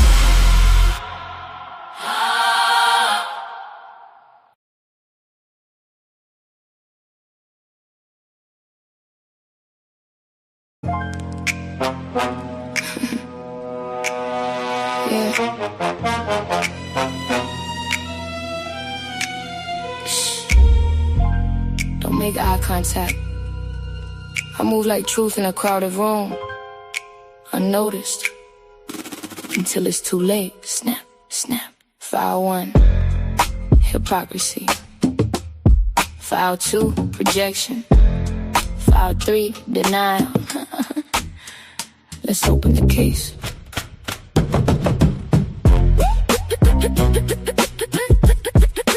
Let's open the case. Yeah. Look in the mirror, don't dodge that truth. All that preaching, but your hands stay loose. Talk accountability till it points at you. Then it's silence when the receipts come through. Karma, don't forget no names. Every screenshot still plays the game. You throw dirt, but you stay the same. I just let facts do all the flame. Yeah, I seen the shift when the narrative flip. Same voices loud, but they edited clips. Talking moral high ground with a shaky grip. Why they hide their own past in a broken zip. I don't need opinions, I read between lines. Watch how they switch when the pressure aligns. One day love, next day they sign on a pylon wave just to feel the line. But I came from blocks where the real don't fold, where you stand on truth even when it gets cold. Y'all build on hype, I build on soul. Then watch the whole story unfold. Yeah, I see it. don't act holy now. Record scratch, click, click, click, click. Look in the mirror, don't dodge that truth. All that preaching, but your hands stay loose. Talk accountability till it points at you. Then it's silence when the receipts come through. Karma don't forget no names. Every screenshot still plays the game. You throw dirt, but you stay the same. I just let facts do all the flame. Now let's talk energy, let's talk intent. How every movement got the angle is spent. One voice sparks it, then the mob gets sent. But nobody asked where the truth really went. Funny how justice only loud when it's safe, but goes real quiet when it's their own case. I don't chase clout, I don't need that space. I let silence expose what they erase. You can't build real off fake outrage. Can't write truth from a scripted page. Karma's patient, don't rush that stage. But when it lands, it clears the cage. File closed. But the mirror still open. Snap.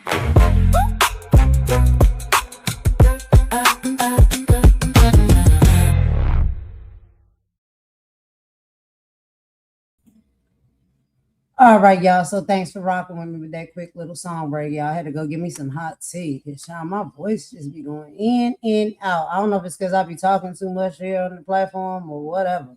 I don't know what's going on, but I'll be going like hoarse, and so I had to go get me some tea. But yeah, y'all. This not gonna be a long one. So, like I said, y'all, if you seen the live last night, everybody that was there, everybody who listened, or if you want to watch from the replay. The intentions were pure. I was trying to see if there could be some type of reconcile that could be made.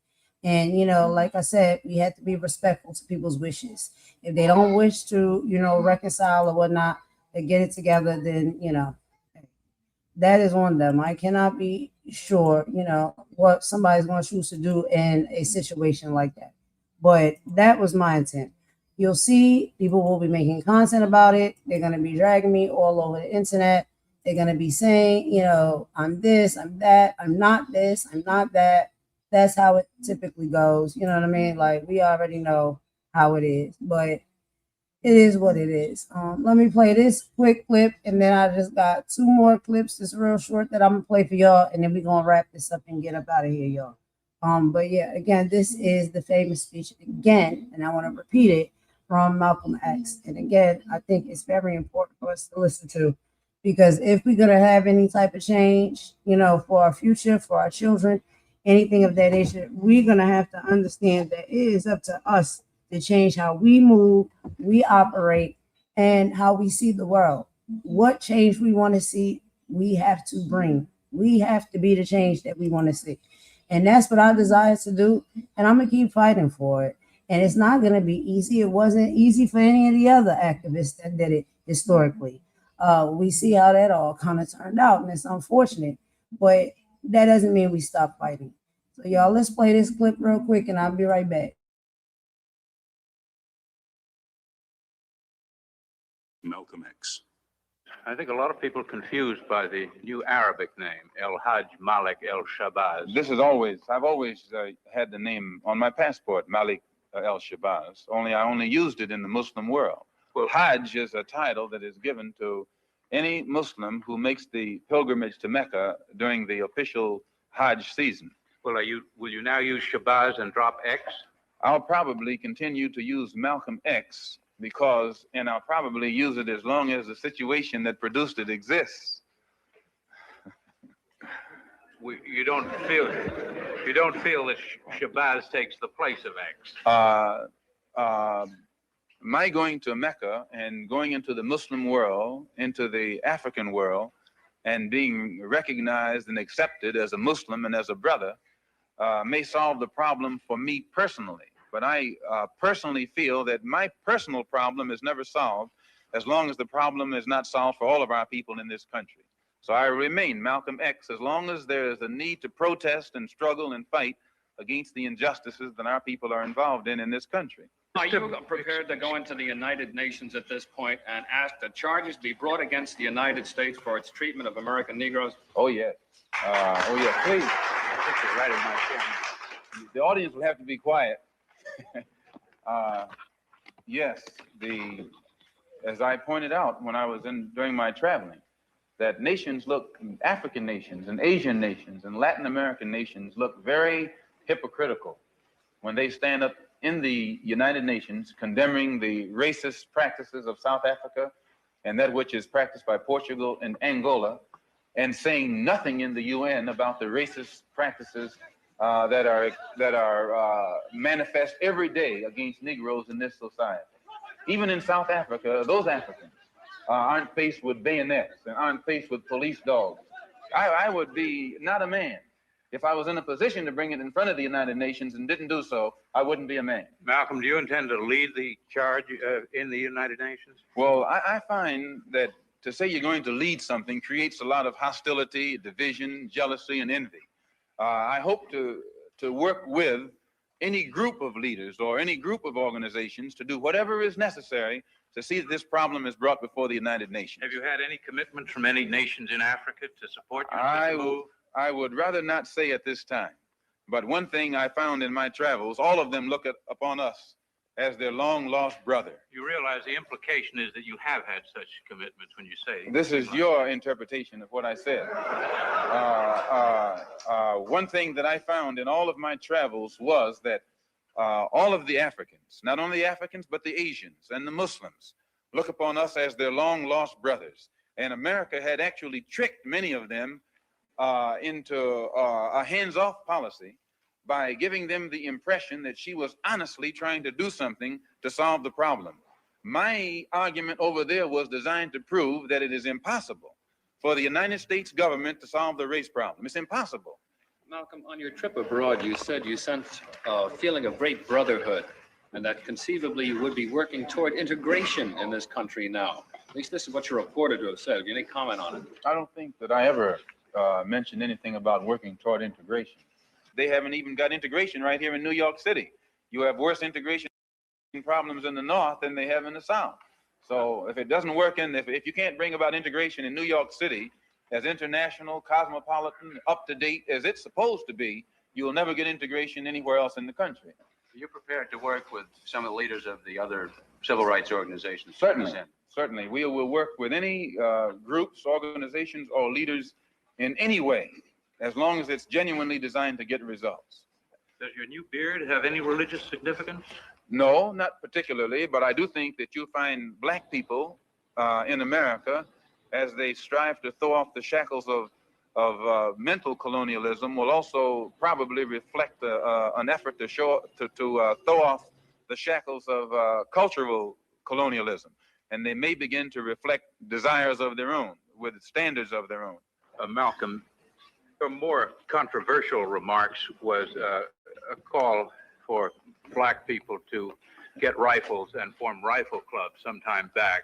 Do you still favor that for self-defense? I don't see why that should be controversial. I think that if white people found themselves the victim of the same kind of brutality that black people in this country face, and they saw that the government was either unwilling or unable to protect them, that the intelligence on the part of the whites would make them get some rifles and shotguns and protect themselves. Now, Negroes are developing some kind of intellectual maturity too, and they can see that by having waited upon the government to protect them has been a weight that has been in vain. So any of them who live in areas where the government is not able to do its job, then we do have to get together and do a job of protecting ourselves. No Negro leaders have fought for... Tonight, Front Page Challenge welcomes the outspoken Negro leader, Malcolm X. Sir, what's the real reason why you two men split? Is it merely ideological or is it personality? What else? Probably personality. It was not the statement that originally was given by the movement when we split. More personality than anything else. You've called people like Martin Luther King, who just got a Nobel Peace Prize, an Uncle Tom. Is this correct, first? Well, I'd rather say that in the States, there's a law that has recently been passed, or a decision handed down by the court, wherein if you call someone an Uncle Tom, they can sue you for libel. Well, so I never refer to them as Uncle Toms. I would say that Uncle Martin is my friend, Uncle Martin is your friend, yet you would disagree with his approach to what he wants to accomplish. Definitely. If his approach would bring about what the black man in America needs to completely eliminate the problem that we have, I would say well and good. But I very much doubt that anyone who adopts the approach that Martin Luther King has been teaching to our people in that country can point to any meaningful gains that has actually served to solve the problem. Black Muslims have sometimes, whether you have or not, and I think probably you have sometimes, it seemed to me, been preaching hate to meet hate. I don't advocate any kind of hate. But there's a lot of talk that sounds very much like it. No, I think that the guilt complex of the American white man is so profound until when you begin to analyze the real condition of the black man in America, instead of the American white man eliminating the causes that create that condition, he tries to cover it up by accusing his accusers of teaching hate.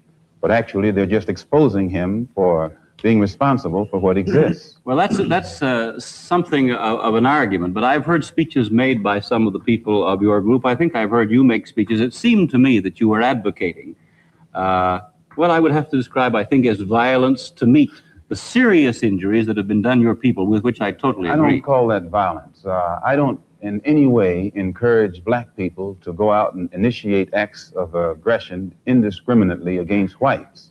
But I do believe that the black man in the United States and any human being, anywhere, is well within his right to do whatever is necessary, by any means necessary, to protect his life and property, especially in a country where the federal government itself has proven that it is either unable or unwilling to protect the lives and property of those human beings. Just before Pierre takes it, you've got a pretty good fighter and the world's heavyweight champion lined up with you to help out. Yes, Pierre. Well, Mr. X, if I guess I call you that, is that the proper appellation, yes. Mr. X? I'm wondering if you still believe, as I think you certainly did at the time you were allied to the Black Muslim movement, in a segregated black nation in North America. I don't believe in any form of segregation or any form of racism. I'm against any form of segregation and against racism. Am I right in saying that the Black Muslim movement, which you have left, did believe in that? Well, Elijah Muhammad taught his followers that the only solution was a separate state for black people. And as long as I thought he genuinely believed that himself, I believed in him and believed in his solution. But when I began to doubt that he himself believed that that was feasible, and I saw no kind of action designed to bring it into existence or bring it about, then I turned in a different direction. Are you still a Muslim yourself? Oh, yes. I'm a Muslim. I believe in the religion of Islam, which believes in brotherhood, complete brotherhood of all people. But at the same time that I believe in this brotherhood, I don't believe in forcing my desire for brotherhood upon those who aren't willing to accept it. Of course, I think the Christians would say that they also believed in brotherhood. What did you say to that? I'd say they believe in it, but don't practice it. That'd be a pretty good answer. Sir, when the muezzin goes up in the minaret twice a day, he cries to the world, there is but one God, and he is Allah. Do you deny that there is a Christian God? The muezzin does this 5 times a day. 5 times, and I only heard him twice. Well, you were fortunate to hear him twice. But he does this 5 times a day, and the same God that he says that he expresses the existence of is the God that the Christians profess to believe in themselves, and the God that the Jews believe in. One God, the creator of the universe. The Muslims believe in the God that created the universe, and I think the Christians do, and the Jews do. Now, as long as all of them are talking about the creator, the Jews may call him Jehovah, and Christians may have another name for him. Those who are Arabic-speaking refer to him as Allah. Well, we believe in the same God.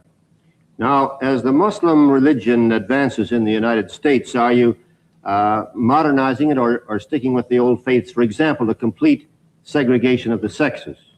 I think that everything today on this earth is being modernized. Religious principles and practices, as well as political and other things. Now, when you went to Mecca, this is a very sacred and forbidden city. I tried to get to Mecca myself and certainly didn't make it, not being a Muslim. But how would they accept you as one? You're an American. There are few American Muslims. This is true. And by being an American and not having not being able to speak the Arabic language, I did strike a snag, a very serious snag. But I was fortunate to have been pretty well known by the officials in Arabia, and they knew too that I had accepted Orthodox Islam. It had been highly publicized in the paper, and I became a guest of the state. I was a guest of Prince Faisal, the present King Faisal, and they made it possible for me to go before the committee, Hajj committee or Hajj court, who examines you and asks you questions about your belief, and if you pass it, then you are okay to go to Mecca. But it's you would true. have to have a translator there. I had one. Then realizing that our problem in America, that we are black Americans, and we have a problem that goes beyond religion, we formed a group known as the Organization of Afro-American Unity. And the objective of this organization, it's non-religious, number one. Any Negro can belong to it. And the objective of that organization is to bring about a condition that will guarantee respect and recognition of the 22 million black Americans as human beings. We feel that the problem, number one, of the black man in America is beyond America's ability to solve. It's a human problem, not an American problem or a Negro problem. And as a human problem or a world problem, we feel that it should be taken out of the jurisdiction of the United States government and the United States courts and taken into the United Nations in the same manner that the problems of the black man in South Africa, Angola, and other parts of the world, and even the way they're trying to bring the problems of the Jews in Russia into the United Nations because of violation of human rights. We believe that our problem is one not of violation of civil rights, but a violation of human rights. Not only are we denied the right to be a citizen in the United States, we're denied the right to be a human being. Mr. X, may I thank you very much for coming on our program and perhaps clearing away some of the cobwebs of misconception that some of us might have had about your belief. And I think you're a very sincere man, and it takes a lot of courage to admit a former belief is wrong, and we congratulate you for that and the service you performed tonight in giving us your views. Thank you so much. Thank you. All right, y'all. So thanks for rocking with that quick little video. I wanted to show y'all just a little bit more of a conversation and interview that was had. But Mom does want to speak a little bit, so I'll let her say a few things, and then you know, we're gonna go ahead and wrap this up, okay?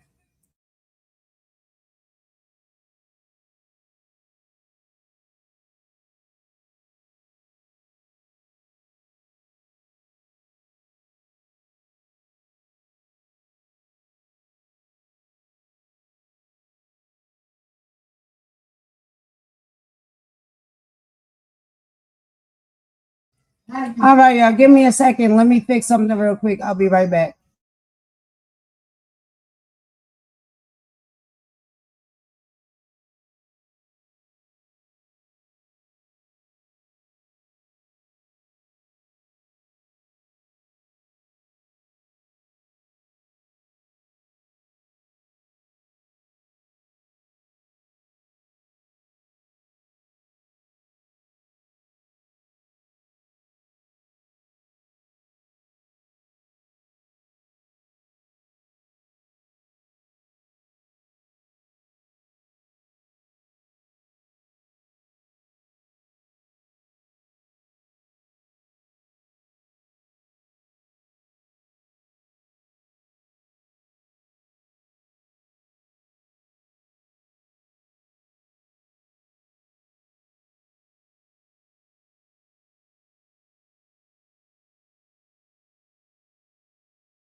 Can you feel that? Yeah. You love the aesthetic, you love the vibe. But you feel the person that's living inside. That's that 1920s cotton club ghost. You want the talent, but you hate the host. You call it curiosity, I call it theft. Leaving the struggle and the trauma on the left. That's a disconnect, a bridge built of sand. Trying to own the culture, you don't understand. Trying to face it's that Karen energy police in the block, the same entitlement that put the system in the lock. You say you ain't racist, it's a misunderstanding, but your comfort is a weapon and your ego is demanding. Bridge the gap or watch it burn. History is a page that you refuse to turn. Feel that in your chest? Let's talk. Drake, pedomania, medicalized hate. Calling us crazy just to seal up the fate. Now it's tone police and then calm down, please. While you navigate the world with the manager's ease. You're a tourist here, I'm a resident of the fire. You want the cool, but you're a cultural liar. It's the let me see your ID for no reason at all. Historical entitlement, watch the empire fall. Intent ain't the impact. Ignorance is a choice. If you wanna bridge the gap, give the truth a voice. Listen, listen.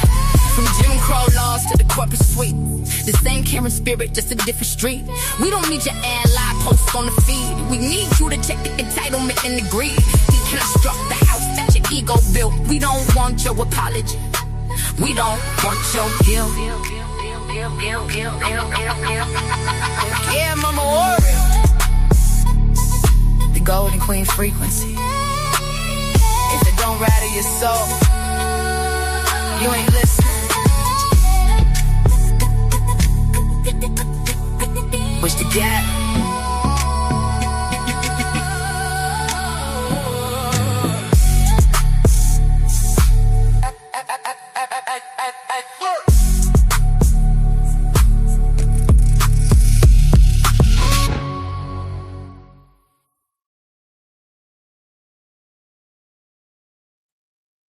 Hey, y'all. This is Mama Warrior DD Fox coming to you today. I want to say welcome to all of you. God bless you. I love you all. This is a wonderful live. And I just want to say and make this statement. Look at God. Yes, they try everything they possibly can try. But when God is doing it, you can't stop it. But anyway, the reason why I wanted to stop by and say a few words is this. The live last night, I want to say, God was proud of Golden. I want to say I was proud of Golden because our God is a God of peace, forgiveness, and resolution. Now, Golden attempted resolution to see if she could get that. It didn't happen, and that's okay. But she tried to bring the peace and the resolution. And I can't understand how anyone can be angry and upset at someone who is just trying to bring the peace and resolution.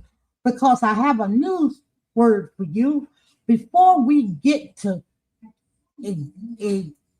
eventually eliminate this racism, this hatred, this prejudice, there's going to have to be a resolution.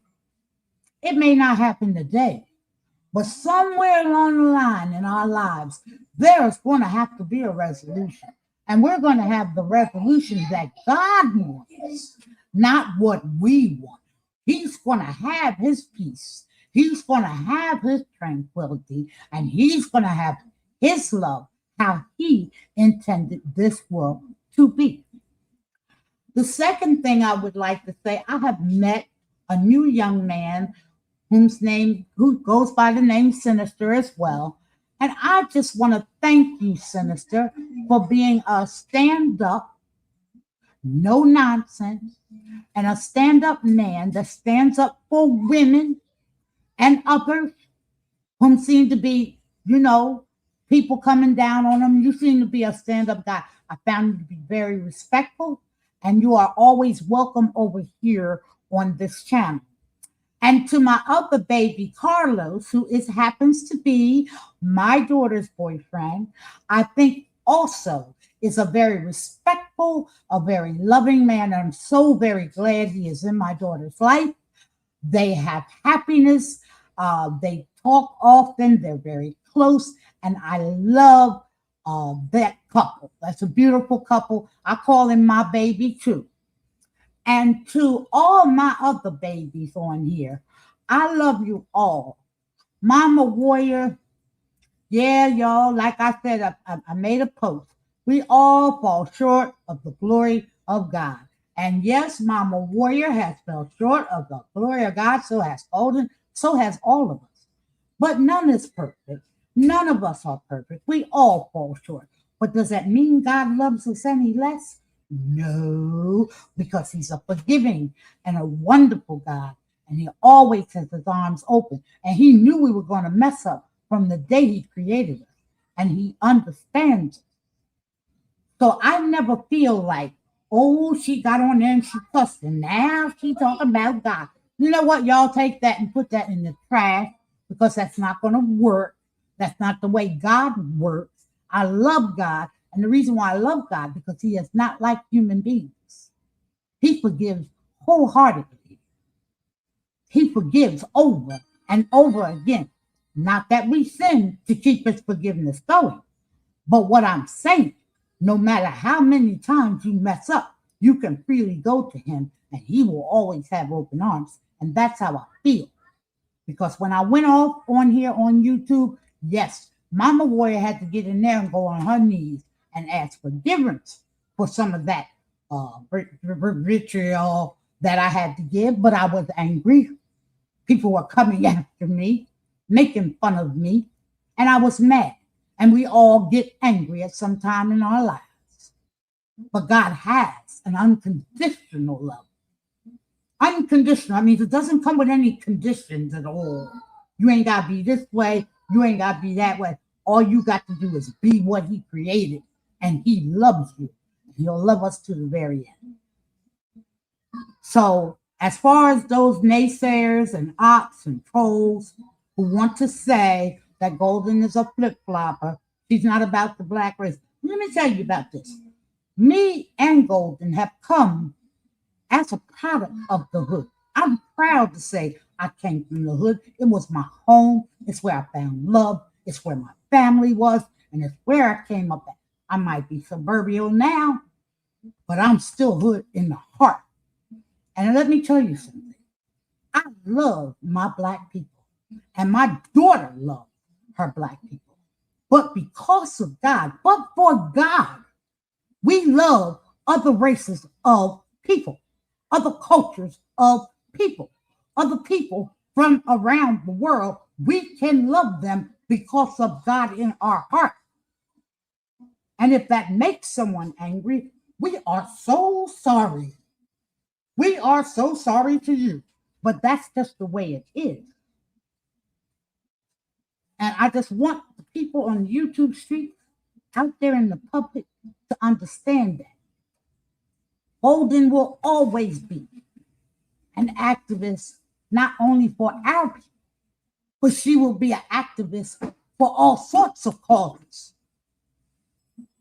All sorts of things that go on in the world that are unjust. And that's just the way it is. And Mama Warrior ain't going to hold you no longer, but it's something I had to say. And I love you all, and all of you that feel the same way. Keep your heads up, keep your shoulders straight, and know that you are with God. God is with you, and we are okay. And no weapon formed against us shall ever, ever, ever, ever, ever prosper. I love you all. I am signing off now. Thank you, Ma. I appreciate that. So, y'all, that was Mama Warrior, okay? You know, she gonna come in, she gonna say a little piece. And like I said, we move how we move. Our hearts are what our hearts are. And most people, if you get the chance to get to know us and speak with us, you'll understand it. You'll get it. But y'all, we got one more video we're gonna get into real quick. This is just a quick little update about what is going on with Nolan Wells. I don't know if y'all heard about this story, but I've reported about it on some of my political lives and stuff. So I want to go ahead and give y'all updates. Some more information has came out on this, and I want to share that with y'all before we end the live.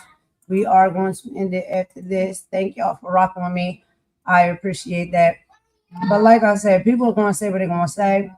They're going to feel how they're going to feel.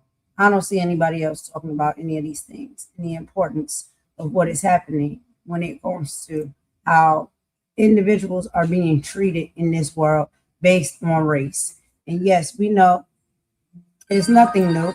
Black people, yeah, there's a lot of injustices and indiscretions, but there's a lot of injustices and indiscretions that are happening with all races of people, especially with our administration that we have in our country right now.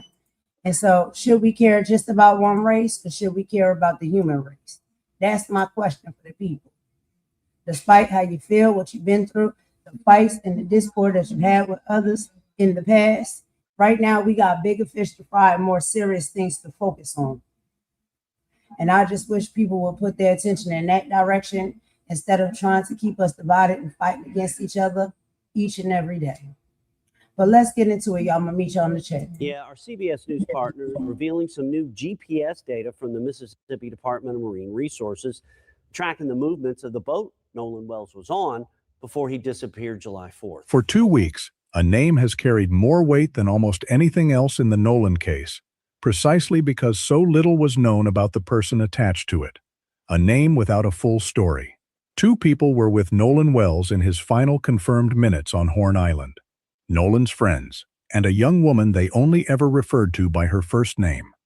For nearly 2 weeks, one of those 2 accounts stayed almost entirely out of public view, while the other was repeated so many times it started to sound like established fact. Tonight, that changes, because what Katie says happened does not match what his friends have told investigators, and a family that has already lost their son now has to sit with the possibility that somebody, somewhere in this story, isn't telling them the truth.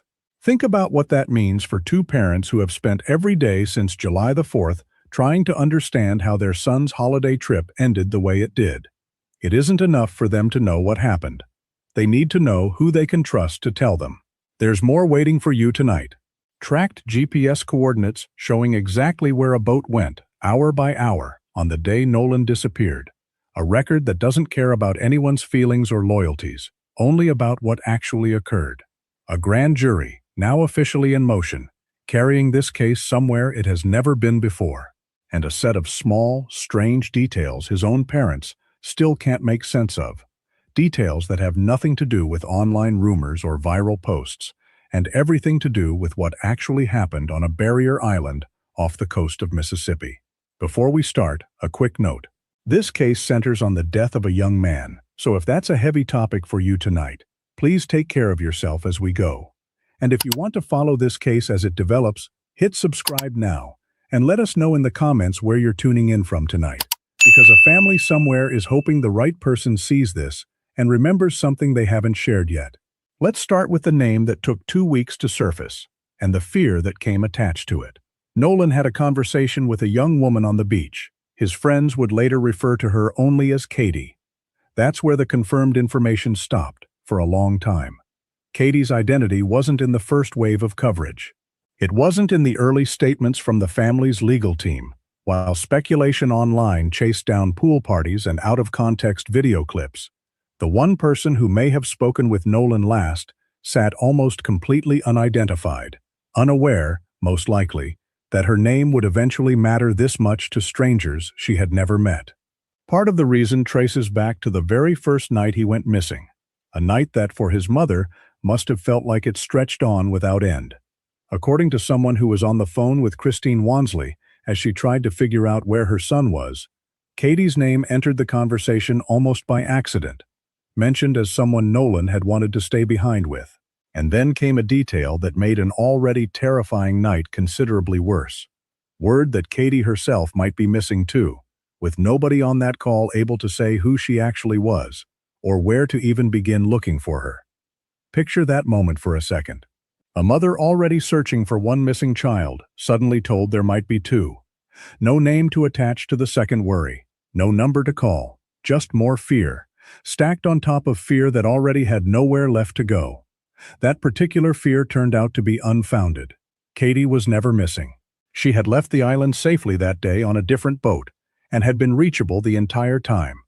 Confirmation of that came not from police, and not from Nolan's friends, but from her own mother, Gracie McCormack, who posted publicly to correct the record Once speculation about her daughter started spreading online in ways she never expected. According to McCormack, her daughter was on Horn Island that day, spent time with Nolan, and the two parted ways sometime that afternoon. She says her daughter has no knowledge of anything that happened to him afterward. She said goodbye to him. She got on a different boat. She went home to a mother who had no idea at the time that her daughter's name would soon sit at the center of one of the most talked about cases in the country. If that were the whole story, it would end there, quietly, the way most small footnotes in a larger tragedy tend to end. It doesn't, because attorney Ben Crump, representing the Wells family, says Katie's account of that final conversation is specific and hasn't wavered, and it conflicts directly with what Nolan's friends have said. According to Katie, Nolan told her he was planning to rejoin his friends and get back on their boat before they left the island.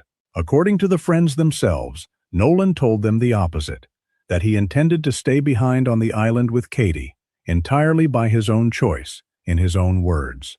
Both statements cannot be accurate. One of these two accounts is wrong. And somewhere behind that single word, wrong, sits a family who has to live with not knowing which one it is.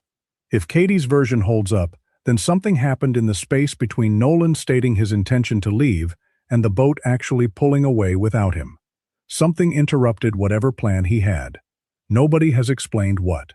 If the friend's version holds up, then Nolan made a deliberate, conscious choice to remain alone on a remote barrier island as his only ride home departed without him, which raises an entirely different question about what happened to him in the hours that followed, alone, without the group he had spent the whole day with. This isn't a theory pulled from a comment section, or a claim built on speculation. It's a direct contradiction between two people who were both there, describing Nolan's last documented words in two ways that simply cannot be reconciled with each other. And right now, as of this recording, nobody, not the family, not the investigators, not anyone with the authority to say for certain, has resolved it. Nolan's parents are left holding two versions of their son's final choice, unable to know which one is real. There's a particular kind of pain in that specific uncertainty, one that's different from grief itself. Grief, terrible as it is, at least has a shape. It's the loss of a person you loved. But this is something else. The loss of even knowing your own son's last decision.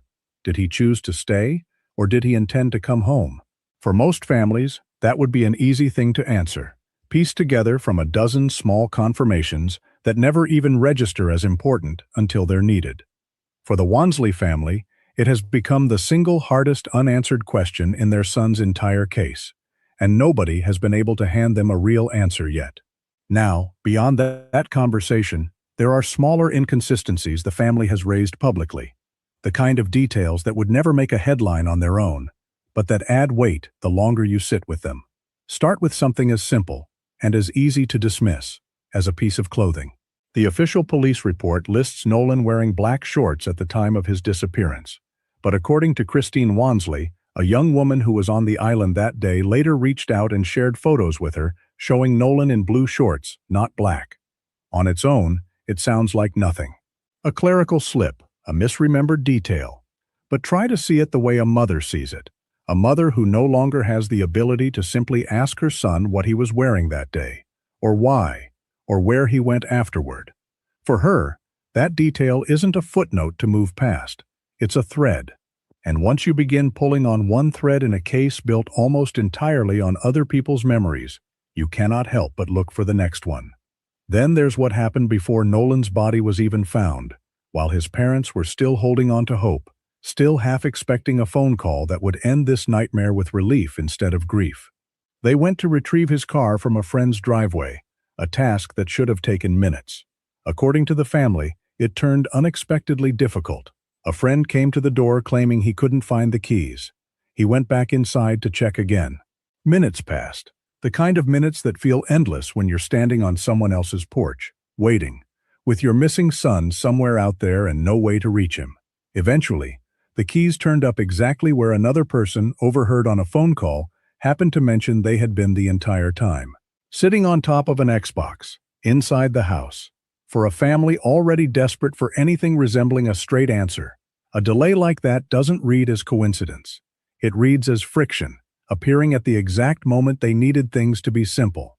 And then there is Nolan's phone, According to a family friend who helped track the device down using a monitoring application, Nolan posted to Snapchat almost every day, the kind of habit so consistent it barely registered as a habit at all, until it stopped.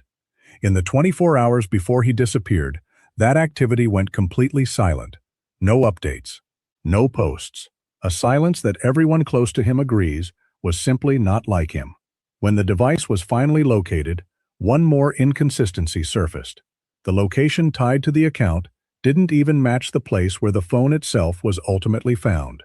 Consider what it must be like to sit with that particular detail as a parent. Nolan's digital life had been, by every account, an open book, the kind of constant, casual documentation so common among people his age that nobody thinks twice about it. And then, for exactly the window of time that matters most, it goes quiet. Not gradually, not with warning, just silence. In the 24-hour stretch his family would give almost anything to understand. It's easy, watching from the outside, to treat a detail like that as a clue in the way a mystery novel treats a clue, something with an obvious explanation waiting just around the corner. For Nolan's parents, it isn't that simple. It's one more piece of their son's last day that doesn't behave the way the rest of his life did, and they don't have the luxury of treating it as a plot point. They have to live with it as an open question, indefinitely, until someone gives them a real answer. None of these details, taken individually, tell us exactly what happened to Nolan Wells. But together, according to the people who loved him most, they're the reason this family says they cannot simply accept the official account as complete, and why they continue, night after night, to ask questions nobody has fully answered yet. While all of this has been unfolding in the background, the contradictions, the small unexplained details, the quiet work of investigators trying to reconstruct a single afternoon, Nolan's family has also had to do something no parent should ever have to plan for: say goodbye. Christine Wansley announced that her son's homegoing celebration would be held on Monday, July the 20th, at Center Point Church in Ocean Springs, the same community that watched Nolan grow up, play football, and become the young man his coaches and teammates describe with such consistency. A place that once celebrated his signing day now has to prepare to lay him to rest. And it's worth remembering, underneath every headline and every piece of tracked data, that this is still, fundamentally, a family grieving a son in front of an audience of millions they never asked for. That's part of why accuracy matters so much here. Every detail in this case is being absorbed not just by strangers online, but by two parents who will carry whatever gets said about their son for the rest of their lives. They don't get to walk away from this story once it stops trending. They live inside it, permanently now, and the only thing anyone watching can really offer them is care in how their son's story gets told. If you want to keep up with every confirmed development in this case as it happens, subscribe now, because what we're covering next isn't based on anyone's memory, or anyone's account, or anyone's version of events at all.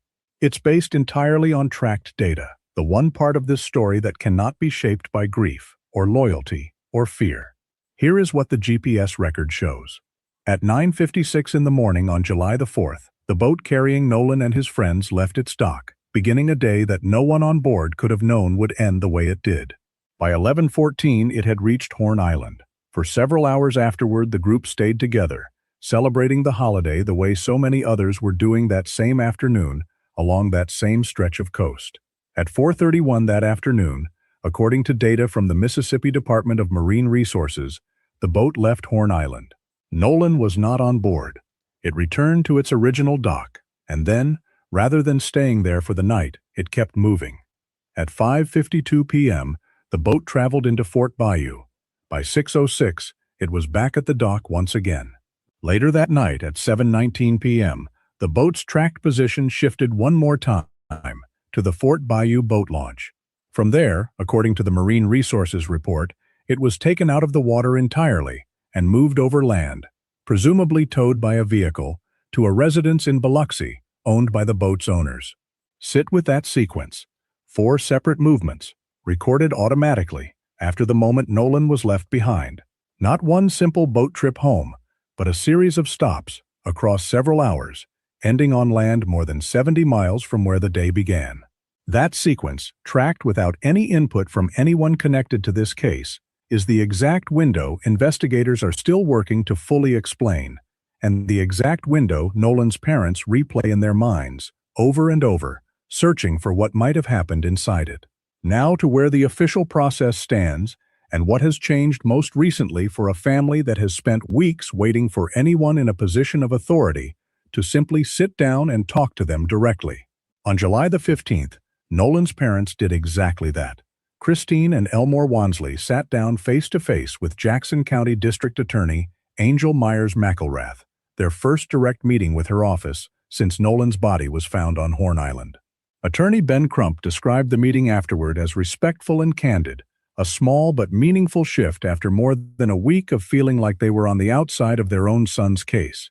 And out of that meeting came confirmation that once the DA's investigation wraps up, its findings will go to a grand jury. That phrase tends to carry more emotional weight than it actually holds. So it's worth being precise here, both for the sake of accuracy and for the sake of a family who has already had their story distorted enough. A grand jury referral is not a verdict. It is not a formal accusation against any one person. It does not mean charges have already been filed, and it does not mean investigators have concluded a crime took place. What it means, specifically, is that the case has reached a procedural point where its findings will be formally reviewed to determine whether charges are warranted at all.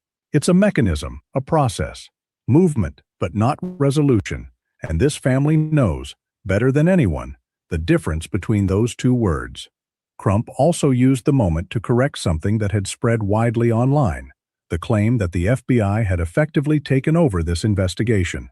According to an official statement from FBI Jackson, the Bureau has assisted Jackson County investigators with specific elements of the case, largely centered on threats made against individuals connected to the investigation, threats that crossed state lines and therefore fell under federal jurisdiction.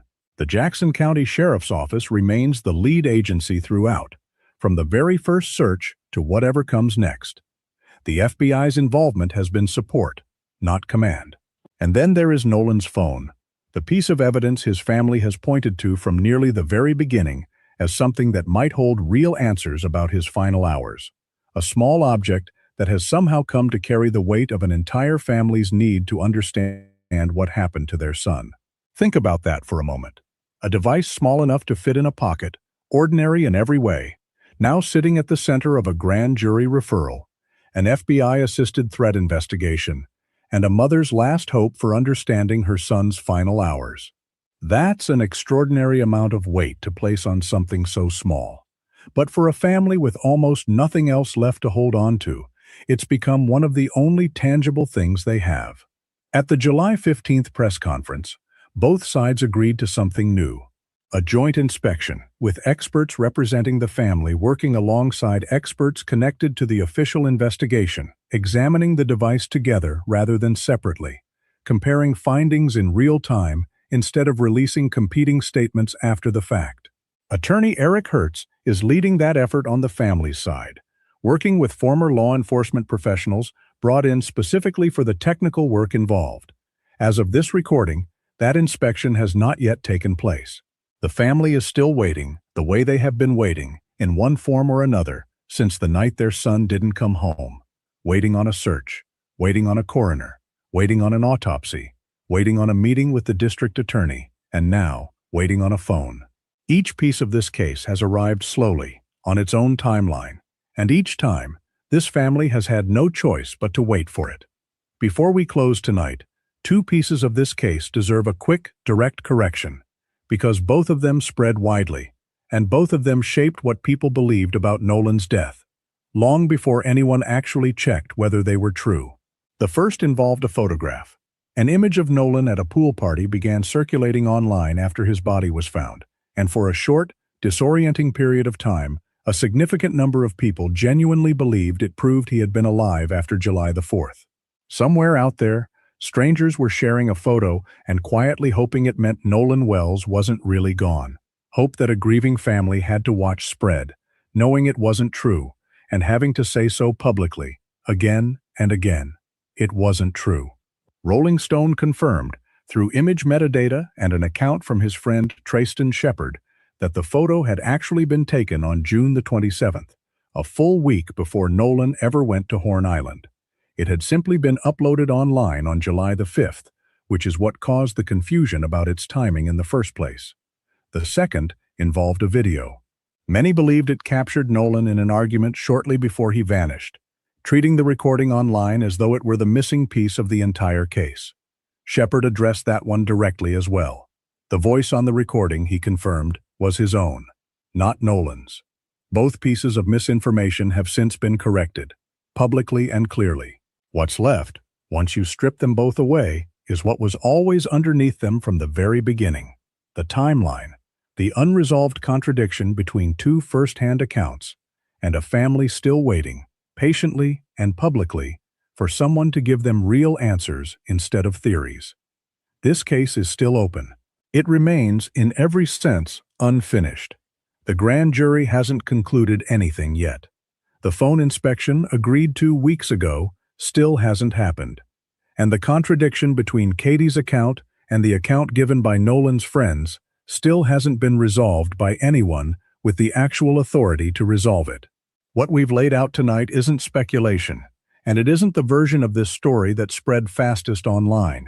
It's what has actually been confirmed, by name, by record, by verified reporting, as of today. And it is, in many ways, the very least a grieving family deserves. Not another theory, not another rumor, just the truth, as far as it's currently known, told with the care this story has always required.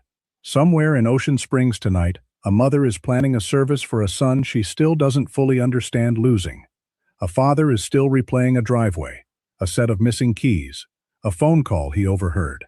And a young woman named Katie, who never asked to become part of a national story, is living with the knowledge that her final conversation with Nolan Wells has become one of the most scrutinized exchanges in the country, even though, by every account, she has done nothing but tell investigators what she remembers.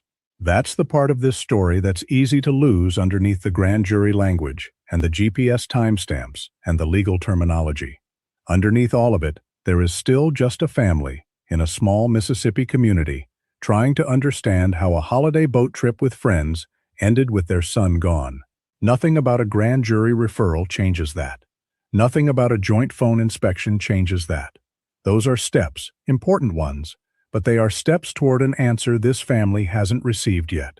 If this laid the case out more clearly than what you've seen elsewhere, send it to someone who's been following the story, and tell us in the comments which unanswered question you think matters most right now. The conversation on the beach, the GPS timeline, or one of the smaller details this family still can't explain. We'll be back with the next confirmed update, the moment there is one, because somewhere in Mississippi, a family is still waiting for the truth about that night, and they deserve to have it told right, without speculation, without shortcuts, and without anything added that isn't actually known. All right, y'all. So thanks for rocking with me. That quick update there when it comes to the Nolan Wells case, and y'all know we've been following it very closely. And that, like I said, that's what I'm doing. That's the type of content that I do. That's the type of things that I feel as though we need to be paying our attention to. And that's not the only case and story, right, that we need to be paying attention to. There's a lot of injustices happening. There's a lot of things that are happening that are, unfortunate for families. People are losing their kids every day. People are, I can't even say, because you know how this platform is. They already tried to strike me one time.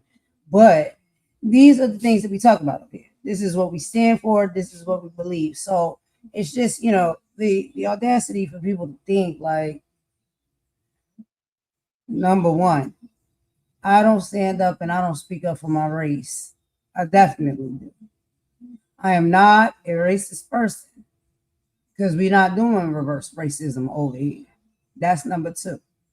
Also, these clownery games that people are playing, I don't want to play those games with people, because I know in this world, amongst all of us, all races, we are dealing with heavy, deep topics, okay? heavy, deep things that are leaving parents without their children. They are left in, mystery as far as what happened and what went down. And we're supposed to be sitting up here fighting on this YouTube platform for what? Every day you turn on a channel, it's a fight, it's an argument, it's some foolish, petty, childish stuff happening on these platforms. And I just decided that I don't want to do that type of content. So if anybody wants to review my collection, review my lives, listen to what I talk about, listen to what I cover, listen to what I believe in and I stand for before you come out of any mouth that you may have and question who I am as a person, who I am as a Black woman, what's important to me, what my activism is, and how I'm out here literally trying. And a lot of times it seems like when you do, you're by yourself. Because a lot of other people, they don't care. They don't care about any of these important topics. They don't care about any of these things that are happening, not just in my country, but across this globe. They care about talking about each other, dragging each other, whooping and hollering and arguing and acting like they don't have no common decency or no common sense. So like I said, I refuse and I will not allow anyone to sit up here and speak about my character and what I stand for and I fight for. It's very obvious. Just open your eyes and your ears. Take a glance at the content. Take a glance of the things that we talk about and we bring to the forefront over here on this platform. And sometimes hard conversations need to be had.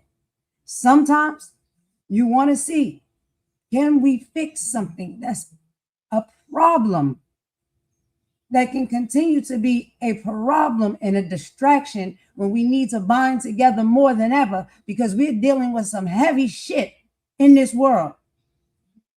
So the he and the ha and the laughs and all of the dragging that these people want to do, let me be very clear about something.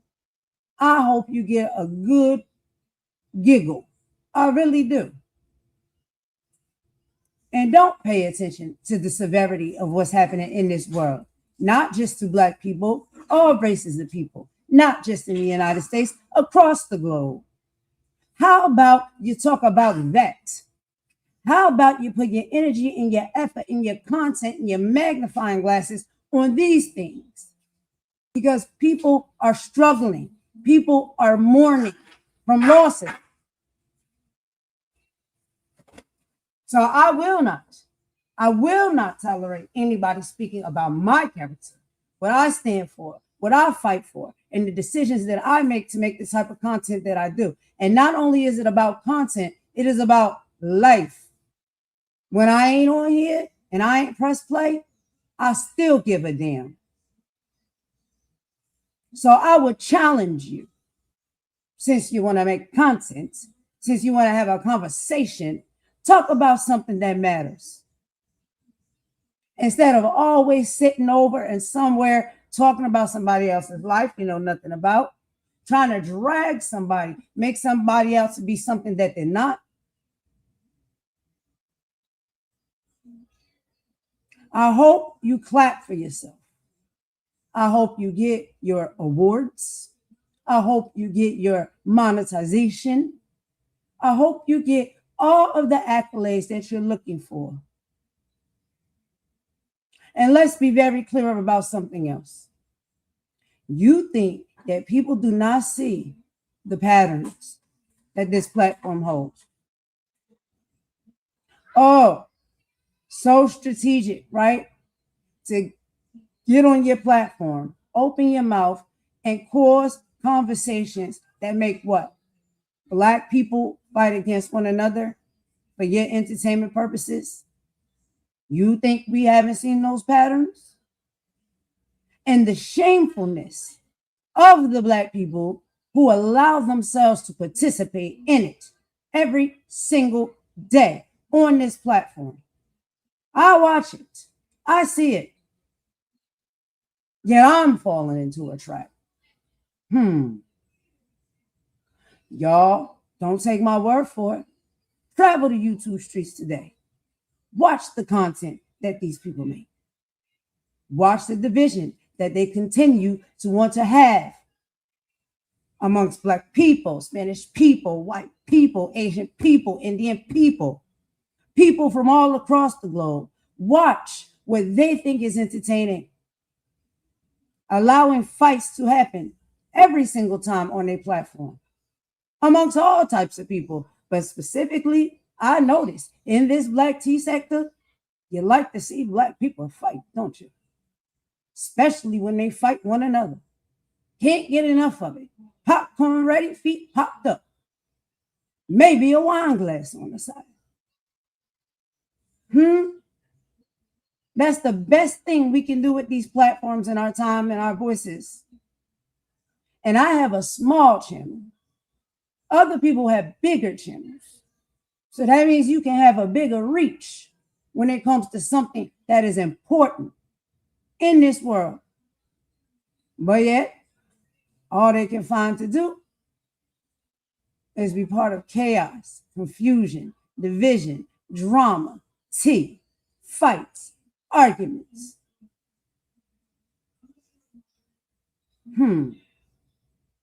Don't take my word for it, y'all. Watch it yourself. It's a game, it's a challenge. I challenge you all. Go watch the content today. It's already started. It started this morning. I seen it. Nothing better to do. Nothing better to talk about. Nothing better to advocate against.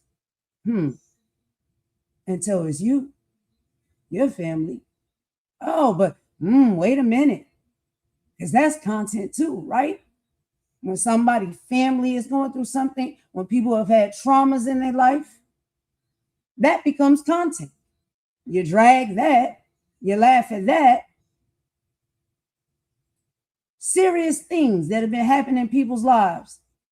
Strangers that don't even know these people want to pick up the story, give their own rendition of it, regurgitate it, and make it content and say that they are a creator of some kind. What are you creating? You're creating division. You're creating chaos. You're creating trash. Keep it up. Keep it up. But I'll tell you, it'll be a cold day in hell before I let any of these individuals sit up here and speak on me, my character, my advocacy, and what I do on this platform in any type of negative way. Because it's not negative. And I guess that's why you don't like me. Because I guess you just don't know how to do anything positive except cause more divide. Open up your channels and your platforms to cause more chaos and confusion. That's what we do here. I remember I asked that on a live a few lives back. Like I said, I do not care to be included in the Black tea sector. You don't have to say I'm from here. You don't have to say I go here. But since I am here, I challenge you. I ask you, what do we do here? What do y'all do here? What's the purpose? And for individuals to sit up there and say, oh, in the Black tea sector, we don't need to be talking about politics. We don't need to be talking about history. We don't need to be. What do you expect Black people in the Black tea sector to do? Fight, argue, fuss, tear each other down, be a disgusting mess. That's what we do here? And it's all cool in the game till the lawsuits start swinging around, So how much more of that you going to continue to do? How much more of that are you going to be proud to provide to the people? And this is a global website. People from all over the world are watching. And the higher your subscriber count and the more people that come to your channel, guess what? That's your reach. So you're reaching the people, but what are you reaching them with? Toxicity, negativity, division, hate, nasty work. That's what we do here. That's how we represent ourselves as Black people? Huh? Don't get me started, y'all. Because once I get started, child, you know I won't stop. But I have to. Because y'all got to go to the stop. But anyway. So, yeah. We do a little bit of it all over here. And yes, accountability. I was part of the mess. Sure was. Didn't know necessarily what I was getting into. Participated. Do I choose to continue to do it? Nah. Because where is that getting us? We stand on the damn toxic ass hamster wheel day in and day out. And when you want to talk about how people treat one another, we can bring up the race aspect. Yeah, sure. We're not oblivious to that. But let's be very clear about one thing. In this Black tea sector, that's what? Predominantly Black. Who does the most damage and the most harm to one another? Is it people that's not within the Black race? Or is it people of the Black race? The things that we say, the things that we do to one another, egregious. And that's okay because it's the Black tea sector. This is what we do here. Huh? You're proud of that? You're proud? You want to hold up your plaques and say, yeah, I got this award and this accomplishment for tearing down my own people, fighting with them every day, dragging them for filth. We're proud of that as a Black people. Huh? And like I said, when it comes to this whole race war that we having, it's striking back up again. Ain't nothing new. Historically, we've been here before. We're going to keep coming here, or we're going to try to make it different. And what I'll tell you to be very clear, fixing our problems that we have when it comes to these race wars does not mean that we start to engage in reverse racism. We are no better than the oppressors or the supremacists that did the things that they have done historically to our ancestors. We are no better if we turn around and just do that right back. We're never going to get anywhere when it comes to that. Never. We're just going to keep rinse, repeat, rinse, repeat, rinse, repeat, rinse, repeat. So, y'all tell me, what do you think is better? Should we try and make a resolve? Should we try and see if reconcile can be possible? Should we try to become unified as a people? And when I say a people, I mean the human race. Sometimes we got to deal with our own shit within our own communities. We get it. I get it. I don't know if I can say we get it. I get it. I may have to talk to my people real quick. I'll be right back. You know what I mean? We need to have a discussion real quick amongst ourselves. But we got issues in our own communities amongst ourselves that we need to fix. Then outside of that, now we got to deal with some other shit. And I will do it and I will speak about it accordingly. I don't see nobody else talking about it. I see our people tearing each other down every day. I see our people can't ever be on the same page. I see our people thinking that this is entertainment. And guess who's being entertained? So, again, if anybody got any questions for me, if anybody got anything to say about me, how I speak, what I do, what I am trying to do, come and talk to me about it. I have a conversation with you. It's too easy. But if you think it's content, okay. Let's keep spinning on the hamster wheel. Well, matter of fact, you keep spinning on the hamster wheel because I don't like being dizzy and going around in circles. And I refuse to continue to do it. And we need to make this world a better place for the children, for the youth, the new generations that's coming up. We're adults. I'm in my 30s. I'm 36 years old. I'm watching women that are twice my age. What type of example are you setting for the youth, for the children? Eh? What example are you setting? God, kids are young, just like I do. What example are we setting for them? What are we teaching them? What are we showing them? Look at how we treat each other. And it starts with us. Then we can branch off. So the audacity of people who come out their mouth and have an issue and a gripe with me because what I'm trying to do or what I attempted to do was see if we can bridge a gap, see if we can make peace, see if we can bind together as a people moving forward in this world. That's a crime. That's an offense. Because all that is really useful in this sector is us fighting against each other, being divisive towards one another, being nasty work towards one another. That is what we sit up here and we're proud to put out as content and art, an example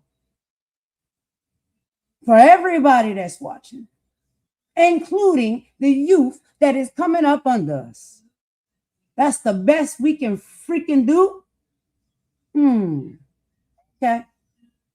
Well, you know what?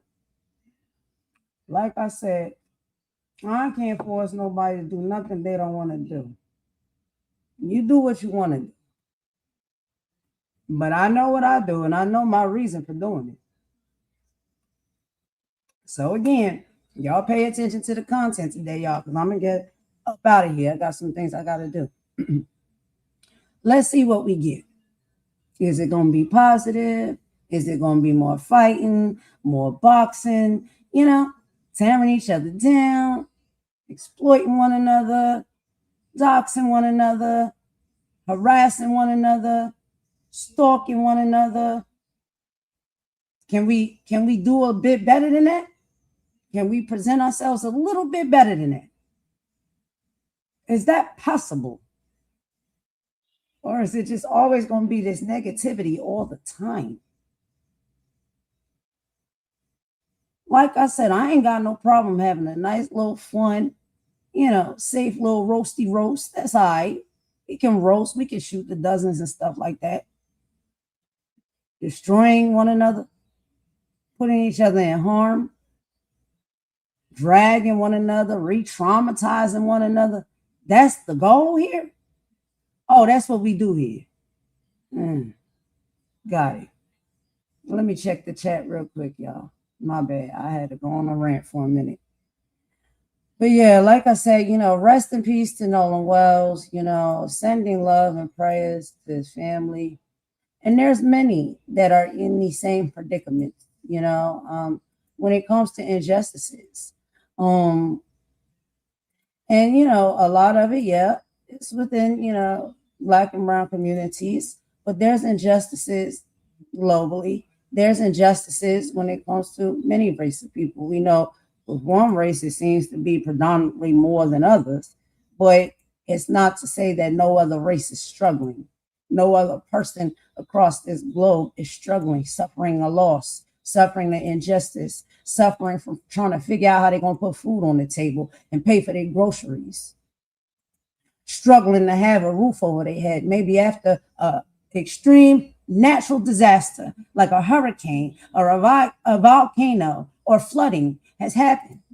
And now they got to pick up the pieces and figure out how they're going to move forward in life, where they lost everything. We don't have anything better that we can talk about and stand for and fight for. Nothing better. We want to talk about people nappy heads, Talk about how the wig ain't sitting straight. Talk about how crooked the teeth is. Talk about what their coochie smell like. call each other out of our names. I'm telling you, people twice my age out here calling someone half their age a maggot, a it, a thing. The nasty things that we say and we do to one another. Then we want to sit up here and argue about what others do to us. Well, guess what? My grandma told me you teach people how to treat you. Can we be surprised when we're mistreated? When we set the precedents to mistreat one another and show other people that it's okay, and we do it for entertainment and it's fun, and let's laugh about it. It's nothing laughable. Racial slurs that we call one another. Huh? Nasty terminologies historically that have been used, weaponized against people that have led to their demise, hanging from trees, burning on fire. Don't think for 1 minute that I am not going to speak about those things and have those conversations with people. And the people who get it, they get it. Like I said, it goes both ways. It's never okay for any of us to speak or treat each other like this. We are better than that. When does the day come that we act and we step up and show people that we are better than that?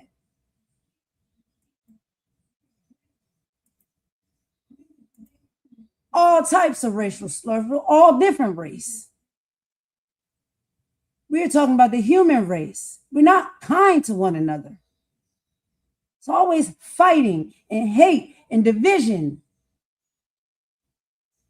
It is 2026. We don't have to be that way anymore. For entertainment, for cash apps, for a subscriber, for a super chat, for a PayPal. And these people have the audacity to sit up here and get mad at me for trying. Is anybody else going to try? And thank you for the ones who do try and have participated.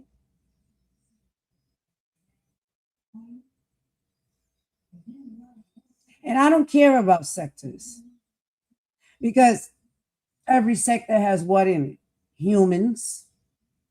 So as the human race, despite whatever sector you're from, you rep, and you spend time on, we need to be better towards one another as the human race. So a sector can kiss my ass. I don't care about that. Labels, titles, sectors. Let's be better to one another as a people.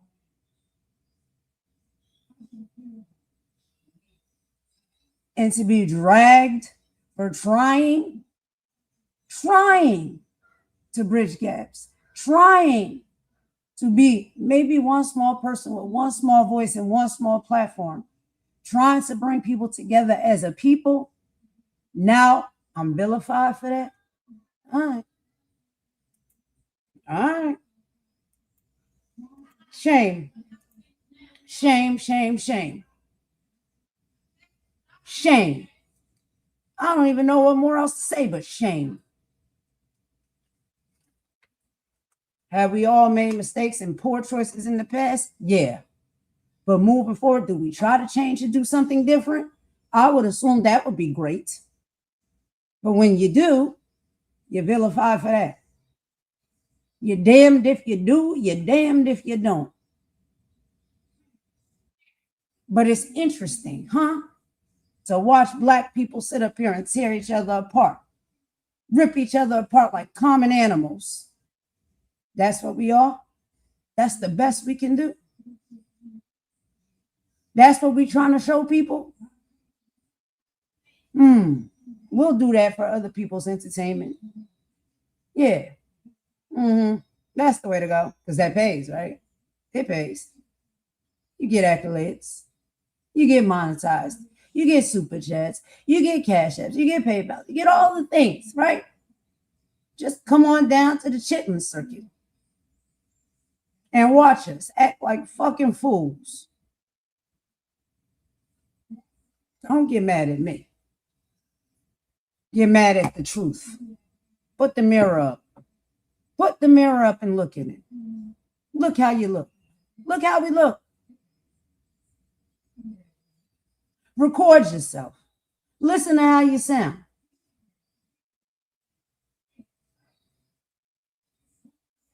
When? When does it change?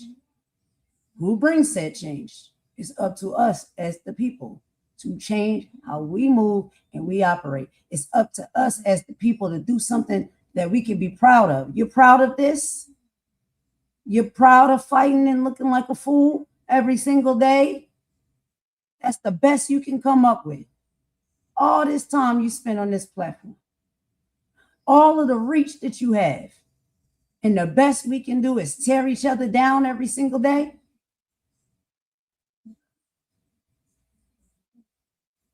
Black tea sector, huh? Man, that's what we do here.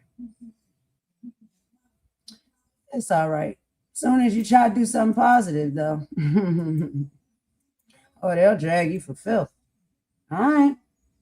And again, people's choices are their choices to make.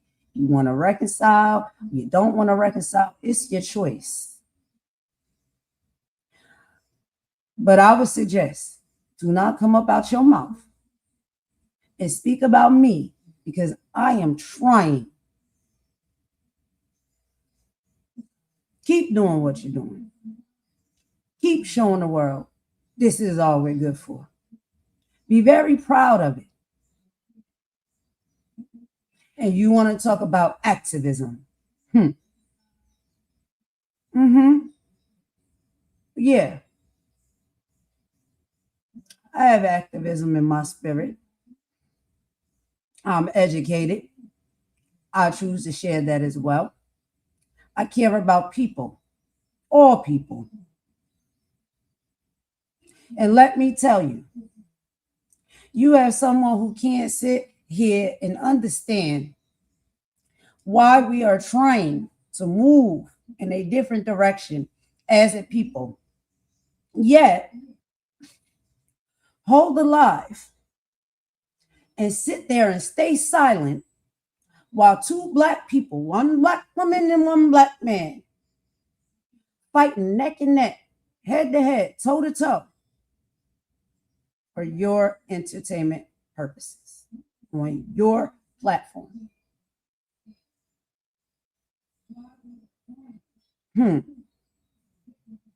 But yet I'm the problem, huh? For trying to make unity and peace amongst people. If they decide they want it, that's up to them. But if they don't, that's fine. But I'm the villain because I'm deciding to do something different, because I'm deciding to do something more positive. I'm the villain. And we wonder why our world don't look different. We wonder why we keep going through the same things over and over and over again that our ancestors went through. And we're repeating history. We are allowing ourselves, single-handedly participating in ourselves being taken back in history. We're participating in it. We can't blame it on nobody but ourselves. Next thing you know, you're going to look up, you're going to be back peeing in a Dixie cup. Let's do better. Let's be better. I can't tell you what to do. You choose. But you don't get to lay your mouth on me and my character because I'm choosing to do something different and better.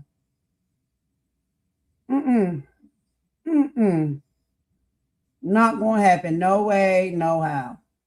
And if my Black people and my Black community got an issue with me and they don't like me, hey,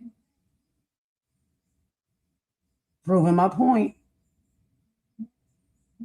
And if you think because I'm a Black person that we supposed to be what, segregated again? Blacks over here, whites over there, Spanish is over there, Asians over here. Are we trying to go back to Jim Crow? Is that what you want? We got a government that's trying to take us back.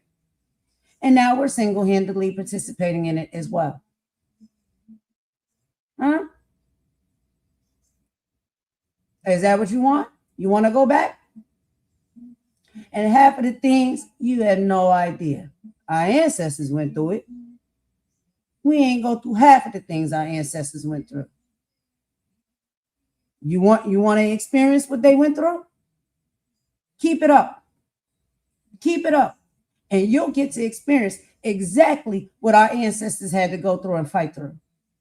Because we are participating in taking ourselves back in time. We're doing it to ourselves. And you wake up one day and wonder, how did we get here? Our actions, our mindset, our behaviors, our greed, all for a check, all for a coin. We willing to take ourselves back in history and time for a payout? For a payout. So that means we can be bought and paid for, huh? We got an issue, though. We got an issue when somebody says it, but we're actively doing it. You want to be bought and sold? Seems like we're being bought and sold because we're getting money, right? It's okay to be nasty, working terrible to one another, and literally go back in time and history because you're getting money, right? That's okay, huh? And we teaching our little babies, we teaching them that too, huh? That's what we want, right? The very thing that we fight against is the very thing that we're participating in creating yet again in 2026. Child, let me get off the soapbox. You don't want me to get on the soapbox. I don't say half of the things that I can say on this platform. Things need to be addressed. Things need to be changed. Ain't nobody gonna listen to me. I'm just one little person. Don't take my word for it. Just wake up a few years now down the line and see where we're gonna be at as a people if we keep this mess up. Huh? Let's just see. Where are we gonna be in the next 5-10 years? Where are our babies gonna be? What kind of world is this gonna be for them to live in? Huh?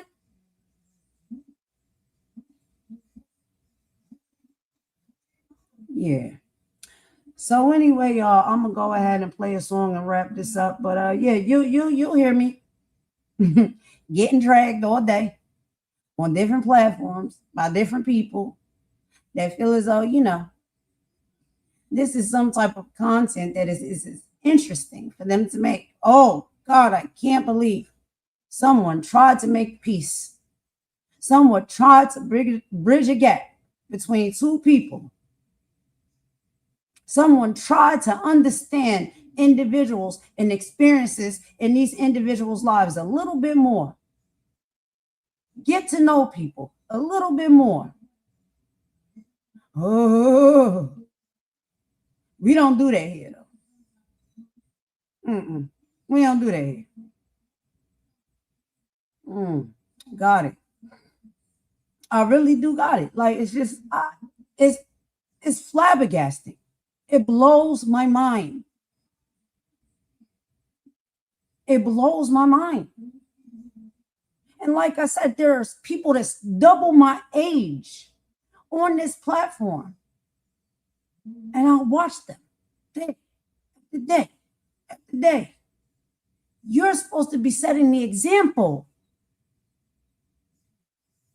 Where is the wisdom? Where is the example? What are you doing with your time, with your platform, with your content?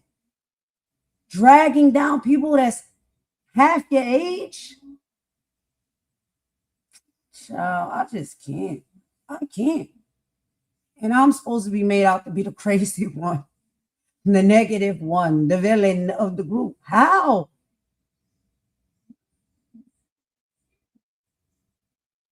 How? I'm a coon. I'm a colorist. I'm a racist. I'm two-faced. I'm a hypocrite. The list goes on. Huh? Those are all the things that I am. For what? Trying to make peace between somebody? For what? Reporting on politics? For what? Talking about history? Educating? Having conversations, heartfelt conversations with people about things that we all experience as the human race? Huh? Wanting to have more deeper, complex conversations and engagement with people on this platform? That makes you a bad person and a villain. Let me see if I can make sense of this.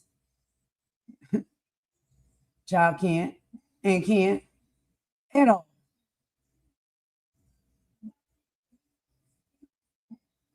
Yeah, because that's boring. That's not entertaining, huh? Okay. It's all right. Because I don't have to be entertaining. But I have purpose. I have vision.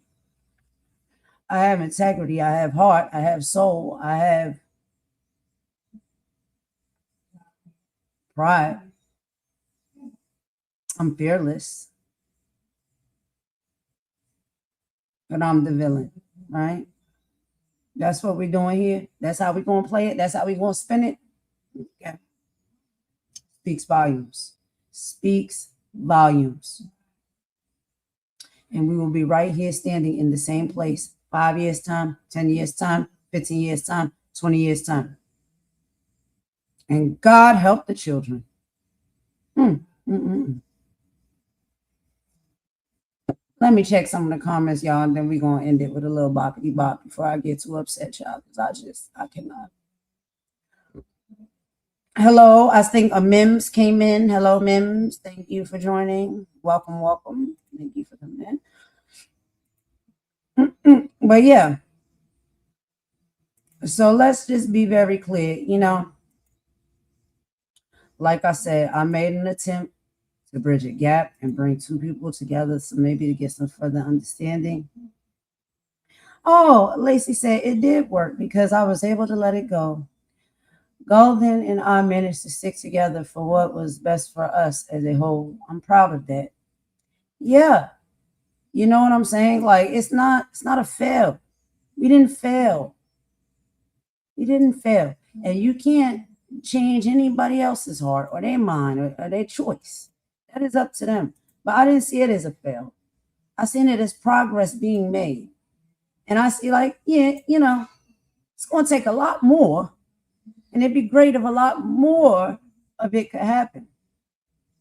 Communication is key. I can't see how people sit through it anymore. This is clear from that stuff. Yeah. Thank you, Star. Thank you, Hope. I always stand my ground. And I stand 10 toes down on what I believe and how I want to move and operate in the choices that I make. I get to make those choices as a person. I get to decide what I want to do on my platform and how I want to navigate it and the type of content that I want to make. Now, anybody else, do what you want to do. I ain't telling nobody what to do. All I'm saying is, are you proud of what you're doing? Is it making a difference? Is it bringing any change? Or are we going to keep having to see, protest, people with signs asking for justice? Why do we think that keeps happening? We're part of the problem.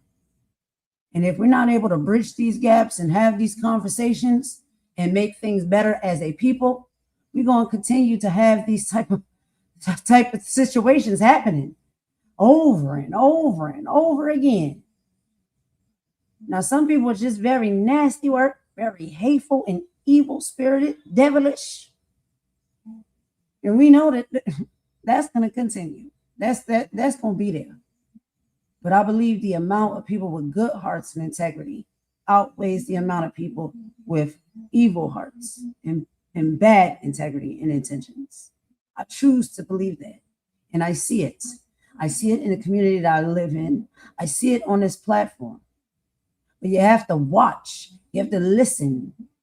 You have to dig deeper. Get to know somebody. Really fully understand what is happening. I have people over here mad, been coming at me for the choices that I decide to make in my life. Is that normal? Is that normal? And then make it content. Is that normal? What business is it of yours? If you don't want to bind in and participate or help aid and assist in the movement, then what is the speculation about? If it's positive, it gets made out to be negative and then it becomes somebody's content. Where's your contribution to bring any kind of change? What are you doing to make things better? No, all you do is continue to cause division. All you do is continue to pin people against each other so they can fight.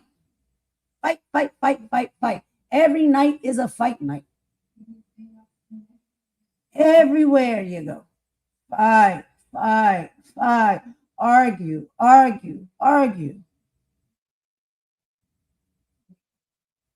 And let's be very clear. We treat each other the worst. And yeah, I'm talking about the Black community right now. Look at what we do to each other. Look how we treat each other.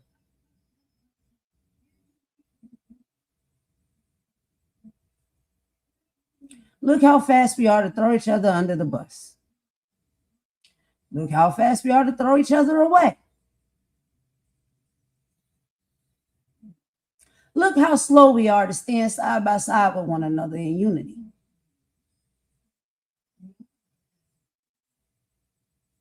Look how proud we are when we act a damn fool and we think that's an accomplishment and that's content and that makes you a great content creator. Madness all the time. Negativity all the time. What are we teaching people? Remember what I said. We teach people how to treat us. Then we get mad when they treat us bad. We don't treat ourselves good. And we think it's okay. It's fun. It's entertainment. It's the Black tea sector. So we keep acting a damn fool and showing people, oh, they don't care how you talk to them. They don't care what you call them.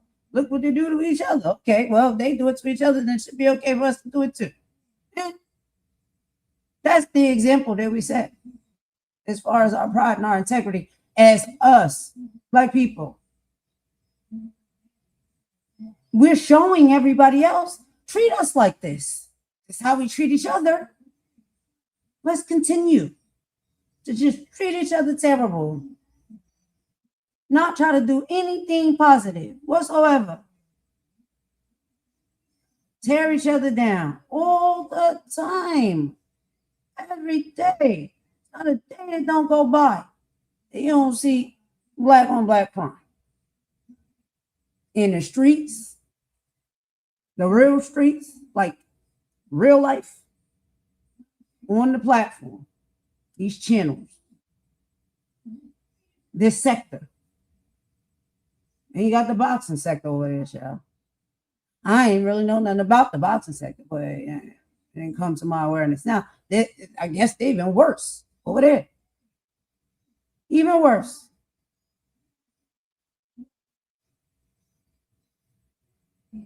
And let me be very, very clear. I have said, and my mother has said, and we have had to call out, and y'all, I ain't talking about everybody, but if it apply, it apply. Some of these white women, I'm going to be very clear about that. Lord knows, from all over the world, wherever they're from, A lot of them is not from my country. They're not from the United States. But they're very entitled and they give off camera energy.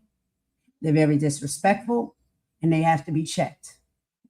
I will check them. My mother will check them. Have been, will continue to do so.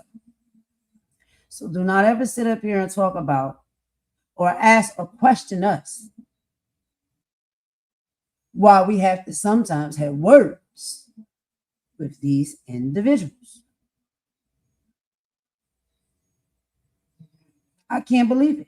I cannot believe it. Like, someone going to sit there and say they don't understand why that got called out, why that energy and behavior got called out from the likes of me and my mother, because it's something that I don't tolerate. I'm not going to stand for it, period. Everybody knows that about me. They know that if I got something to say, or if I feel a certain type of way, I'm going to come straight to you. And I'm going to say it directly to you. I think people understand that by now about me. Do we have to stay in those places? Can we get a better understanding of one another? Can and will and do. I'm not seeing what the confusion is. What are you confused about? What are you not getting? What are you not understanding? What is the question? I heard these people, child, this morning, black people cussing me out and dragging me for filth, sitting up on a white woman channel. Yeah. She hosted it. And I'm pretty sure her and her followers enjoyed every minute of it. Didn't they? But now we have questions here about people's what? Integrity, about if people are racist or not. Okay. Y'all let me know what you think.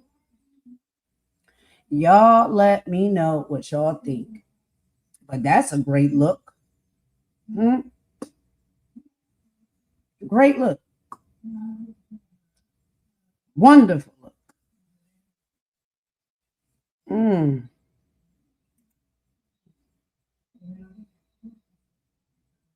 Right, exactly, Lacey.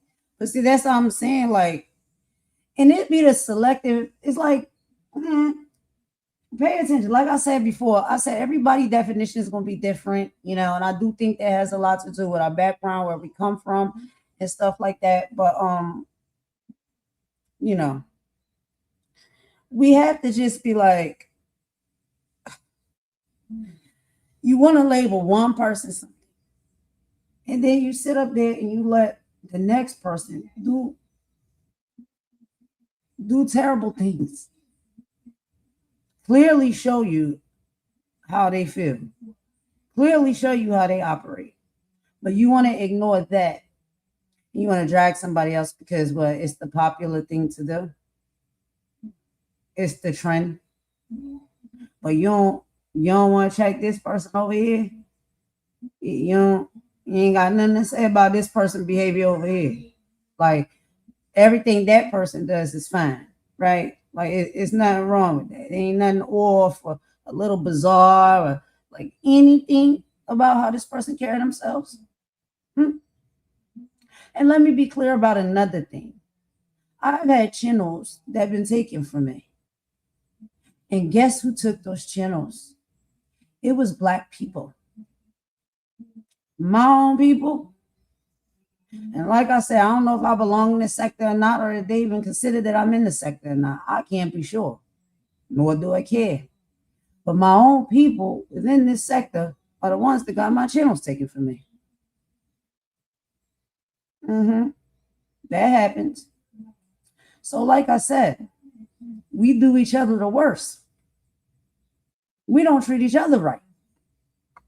We hate on one another. We fight and attack one another. Oh, hey, boo, you back? Yeah, I'm back. I had to handle some business. I had to handle some business real quick. Yeah, I had to handle some business real quick. I'm back. Okay, babe. I'm just about to wrap it up, though. You know, I was just having my little monologue here.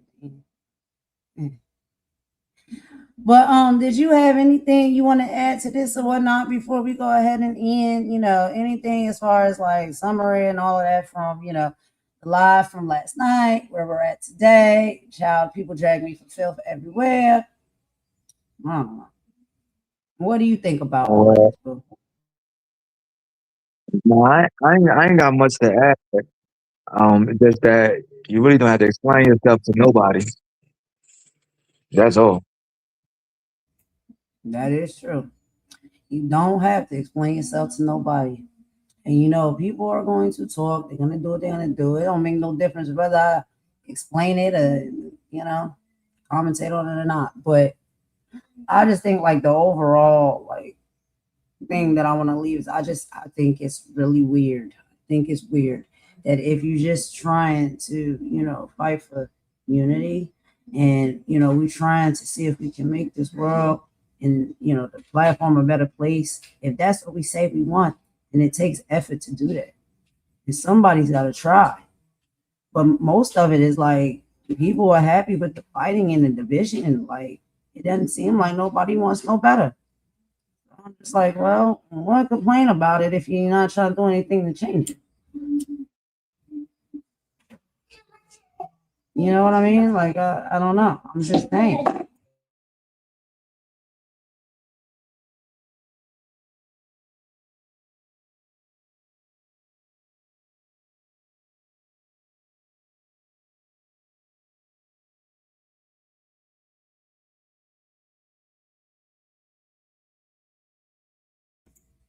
But anyway, my bad, y'all. That's JJ real quick. I had to get him straight. He ran out here. He wants some apple juice.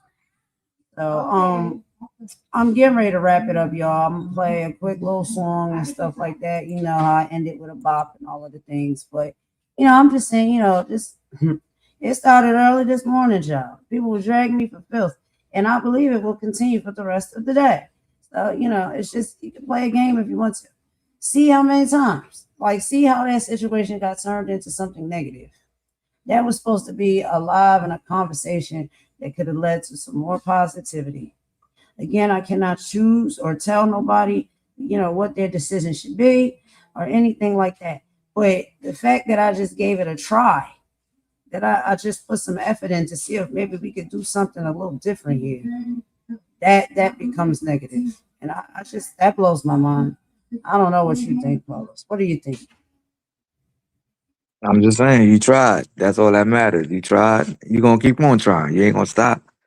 For other people, who gives a fuck? You know what I mean? Me personally, I don't go for what them motherfuckers think. But as long as you keep doing what you do, and some people appreciate it, some people don't. We're not here to please anybody in this world. Whoever gets pleased, that's cool. Whoever don't, man, go about your fucking business then. Fuck you. I don't go fuck. You feel what I'm saying? Yeah. I'm saying, I know it. You laugh because it is what it is. You know what I'm saying? But just keep doing you. I'm happy what you do. Keep being yourself. Don't let nobody change you. You know what I'm saying? If you want to increase the peace, increase the peace. If a nigga's not down with that, then fuck them too.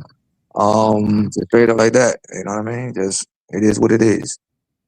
I got your back 100 grand. A thou wow. You know how I do. I got your back. So it's like whatever. I tell you what it is on this shit or off this shit. Just do what you do. You know what I mean? Y'all, we about to get on the phone after I end the live.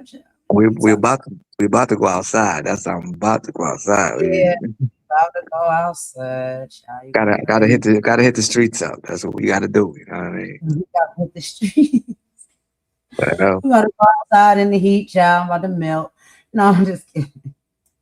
But yeah, so yeah, that's all I got, y'all, for real. Honestly, I ain't got really no much more to say. But I'm pretty sure it's just like, come on, what is it going to be? Now, and then, I like to support people and stuff like that, and other channels, people that I think are dope or whatever. And, I think because of all this, I don't know, I can't be sure if the energy going to be different or not. And it's like, it just kind of even make me like unsure. Like, If I go, pop in somebody's chat and be like, hey, I'm just here, show love and support. How you doing? How everybody doing? I don't know what I'm gonna be met with. I don't know. Because it's like it just seems like people get upset over these things. And I'm just like, are you really fully seeing what they're not seeing what I was trying to do. They don't care about none of that.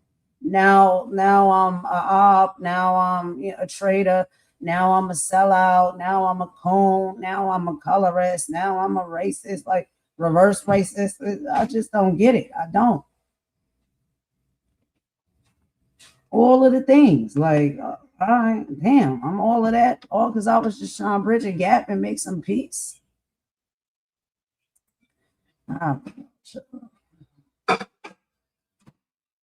I just don't know. All right.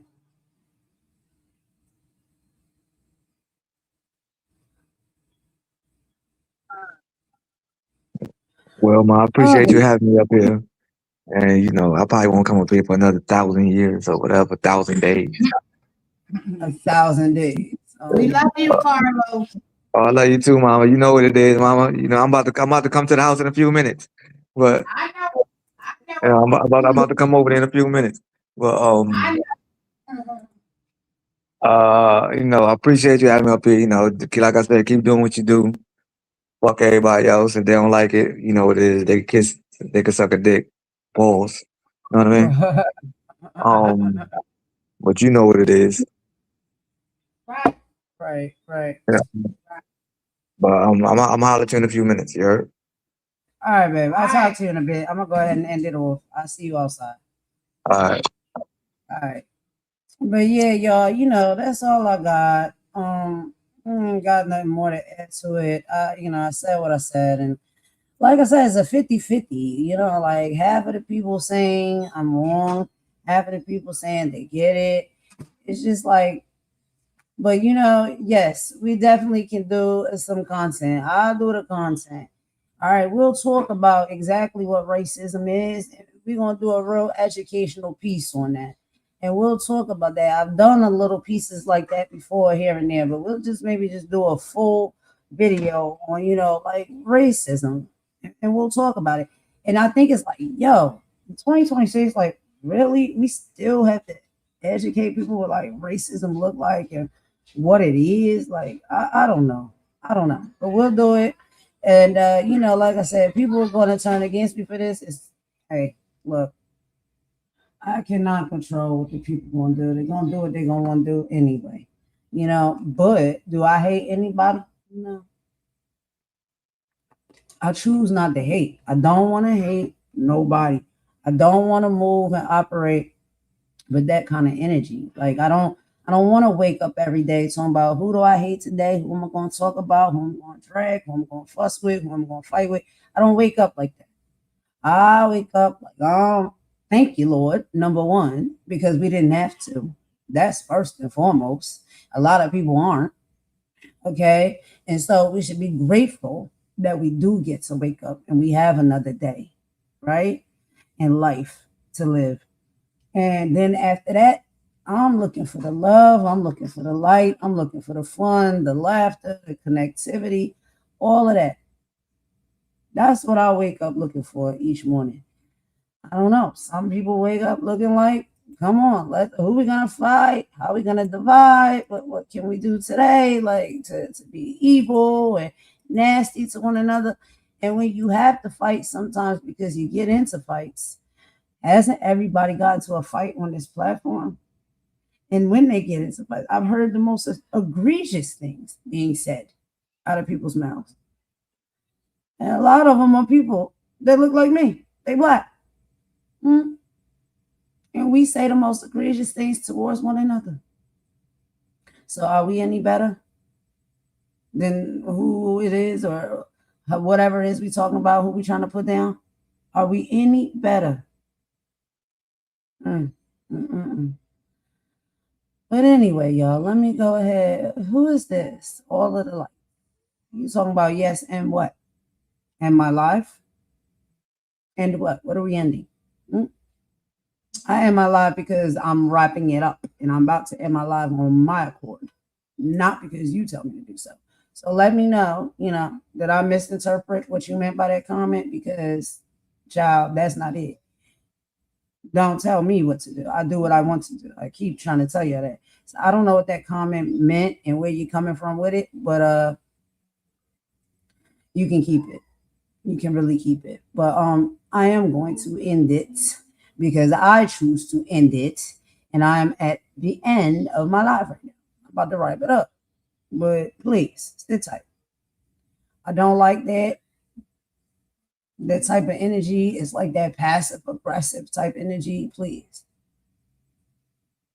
Yeah, you do. Everyone knows who you hate. Who do I hate, hun? I don't hate nobody. I don't hate people. Do I dislike people and their character? Yeah. Everybody can dislike people. I don't hate anyone. Hate is a very strong word. So, who are you talking about? Who sent you? Where are you from?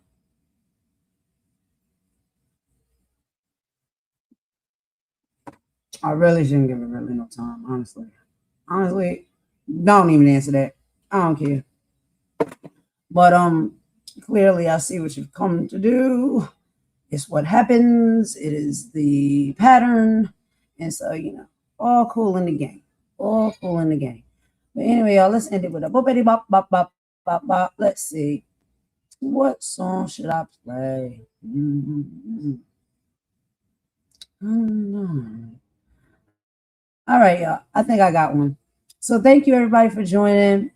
Chat with me in the chat, or if you was listening in the cut, thank you for that as well. If you was in the bush, you can take this and do something else with it as you said.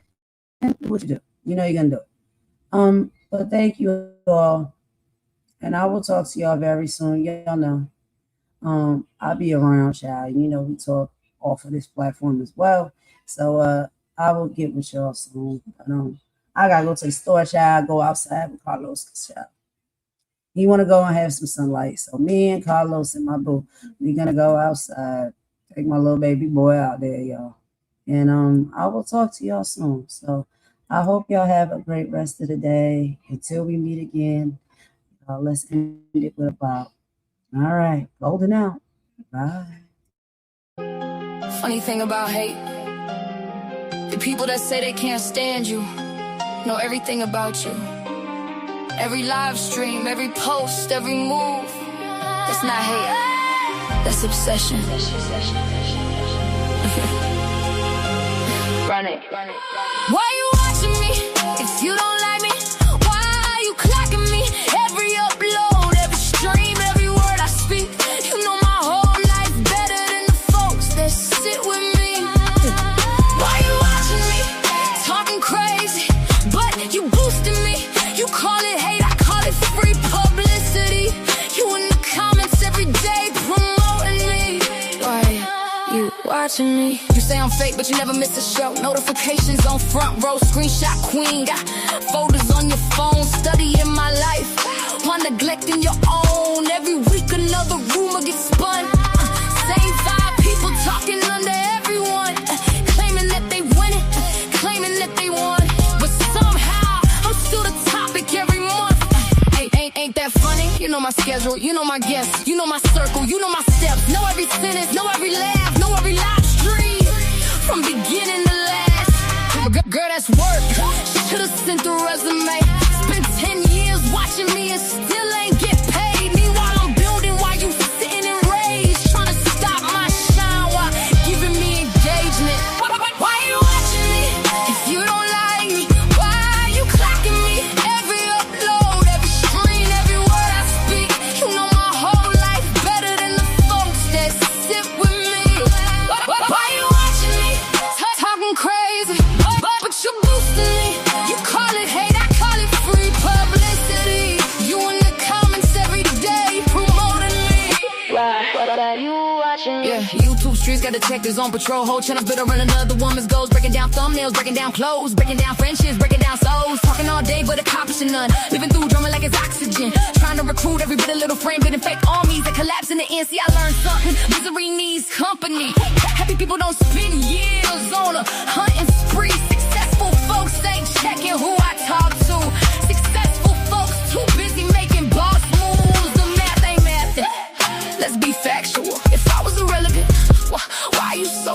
to me? If I was finished, why you still react to me? You built your platform off reacting to me. I don't fear criticism. Criticism helps people grow. But obsession, that's different. Imagine waking up every day to monitor somebody you claim you don't like. That's not power. That's a prison. And you built the cell yourself. Yeah. God got me walking and I know who I am. Can't no comment section cancel God's plan. People throw stones when they don't understand, but every attack on the strict is the stand. I pray for my enemies, wish them healing too, cause carrying that much anger got a cost to you. While you counting my blessings, I'm counting mine. While you studying my life, I'm improving mine. See the difference? One road builds, one road destroys. One creates peace, one just creates noise. And when the camera's off and the live stream ends, you still gotta face yourself, my friend. Why you watching me if you don't like me? Why are you clocking me? Every upload, every stream, every word I speak, you know my whole life better than the folks that sit with me. Why you watching me? Keep talking, keep posting, keep obsessing, keep proving my point.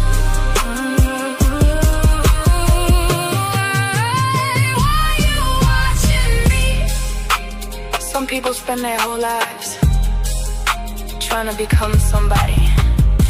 Others spend their whole lives watching somebody become somebody. Choose wisely. Choose wisely.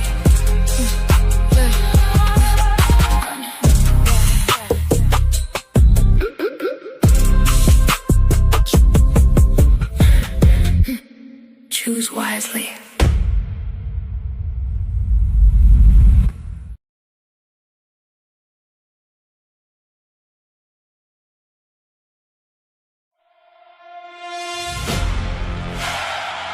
Yeah. Listen. Can you feel it? Something shifted. The air don't feel the same. Too many masks falling. Too many truths walking in the daylight. Justice being patient. Now she's knocking at every door. Let's go! It's over. It's over. Yeah. It's over. What's hidden always finds the sunlight. What's planted in darkness always grows toward the light. Yeah. It's over. The tide done turned. The whole world finally starting to discern. We cried, we built, we stood, we healed. Now look at what refusing to quit revealed. It's over. Funny how silence got louder than the lies. Funny how fake smiles couldn't survive real eyes. Everybody wanted power, nobody wanted truth. Now accountability, walking in expensive boots. Used to laugh, used to mock, used to throw stones. Now everybody scrambling, trying to protect thrones. See, light don't argue, it just shines. Truth don't rush, it arrives on time. Receipts don't disappear, energy don't lie. Everything eventually meets the most high. No shortcuts, no cheating, no editing. History, what's done in the shadows always become somebody's testimony. Can you feel that? The atmosphere changing, people protecting peace instead of entertaining. Healing replacing hate, purpose replacing fame. The culture waking up, nothing feeling the same. It's over. No more pretending. It's over. A new beginning. Too bright, can't dim that light. Justice showed up, now everything's sitting right. It's over. The season changed, the energy rearranged. One chapter closed, another one raised. It's over. From neighborhoods to timelines, from classrooms to front lines, people standing taller, speaking with intention, learning every platform carries real consequences. Less tearing people down, more lifting people up, less chasing empty cloud, more building real trust. Every grandmother praying, every father staying, every child dreaming, every voice saying enough hiding, enough dividing, enough pretending everything alright when people die. And the next generation watching every move we make, let's leave them something stronger than another fake debate. Hey, hey, hey, hey, hey, hey. Who we are? The truth. What we want. How we move. How we lead. Together. Boom. How we move. How we lead. Together. Boom. Ain't no victory lap, it's a healing mark. Everybody carrying invisible and invisible scars. Some lost family, some lost hope, some almost gave up, barely stayed afloat. But look now, the sun's still rising, the future looking brighter, the vision getting wider. Real ones never folded, never sold they soul. Stay 10 toes while the pressure made them gold. Now respect sounding louder than gossip. Character worth more than popularity. Integrity becoming the new luxury. That's the flame. No revenge, no hate, no bitterness, no fear. This the dawn of another chapter. Built stronger, built wiser, built together. It's over. Darkness couldn't hold us. It's over. The truth finally showed us who we are, who we can be. What happens when people choose unity? It's over. Fear don't own us. Love still growing. Justice still flowing. Keep your head high. Keep your light bright. The dawn of a new era starts tonight.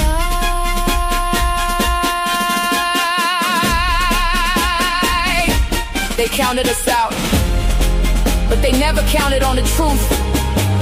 The world changing. One voice, one family, one act of courage at a time.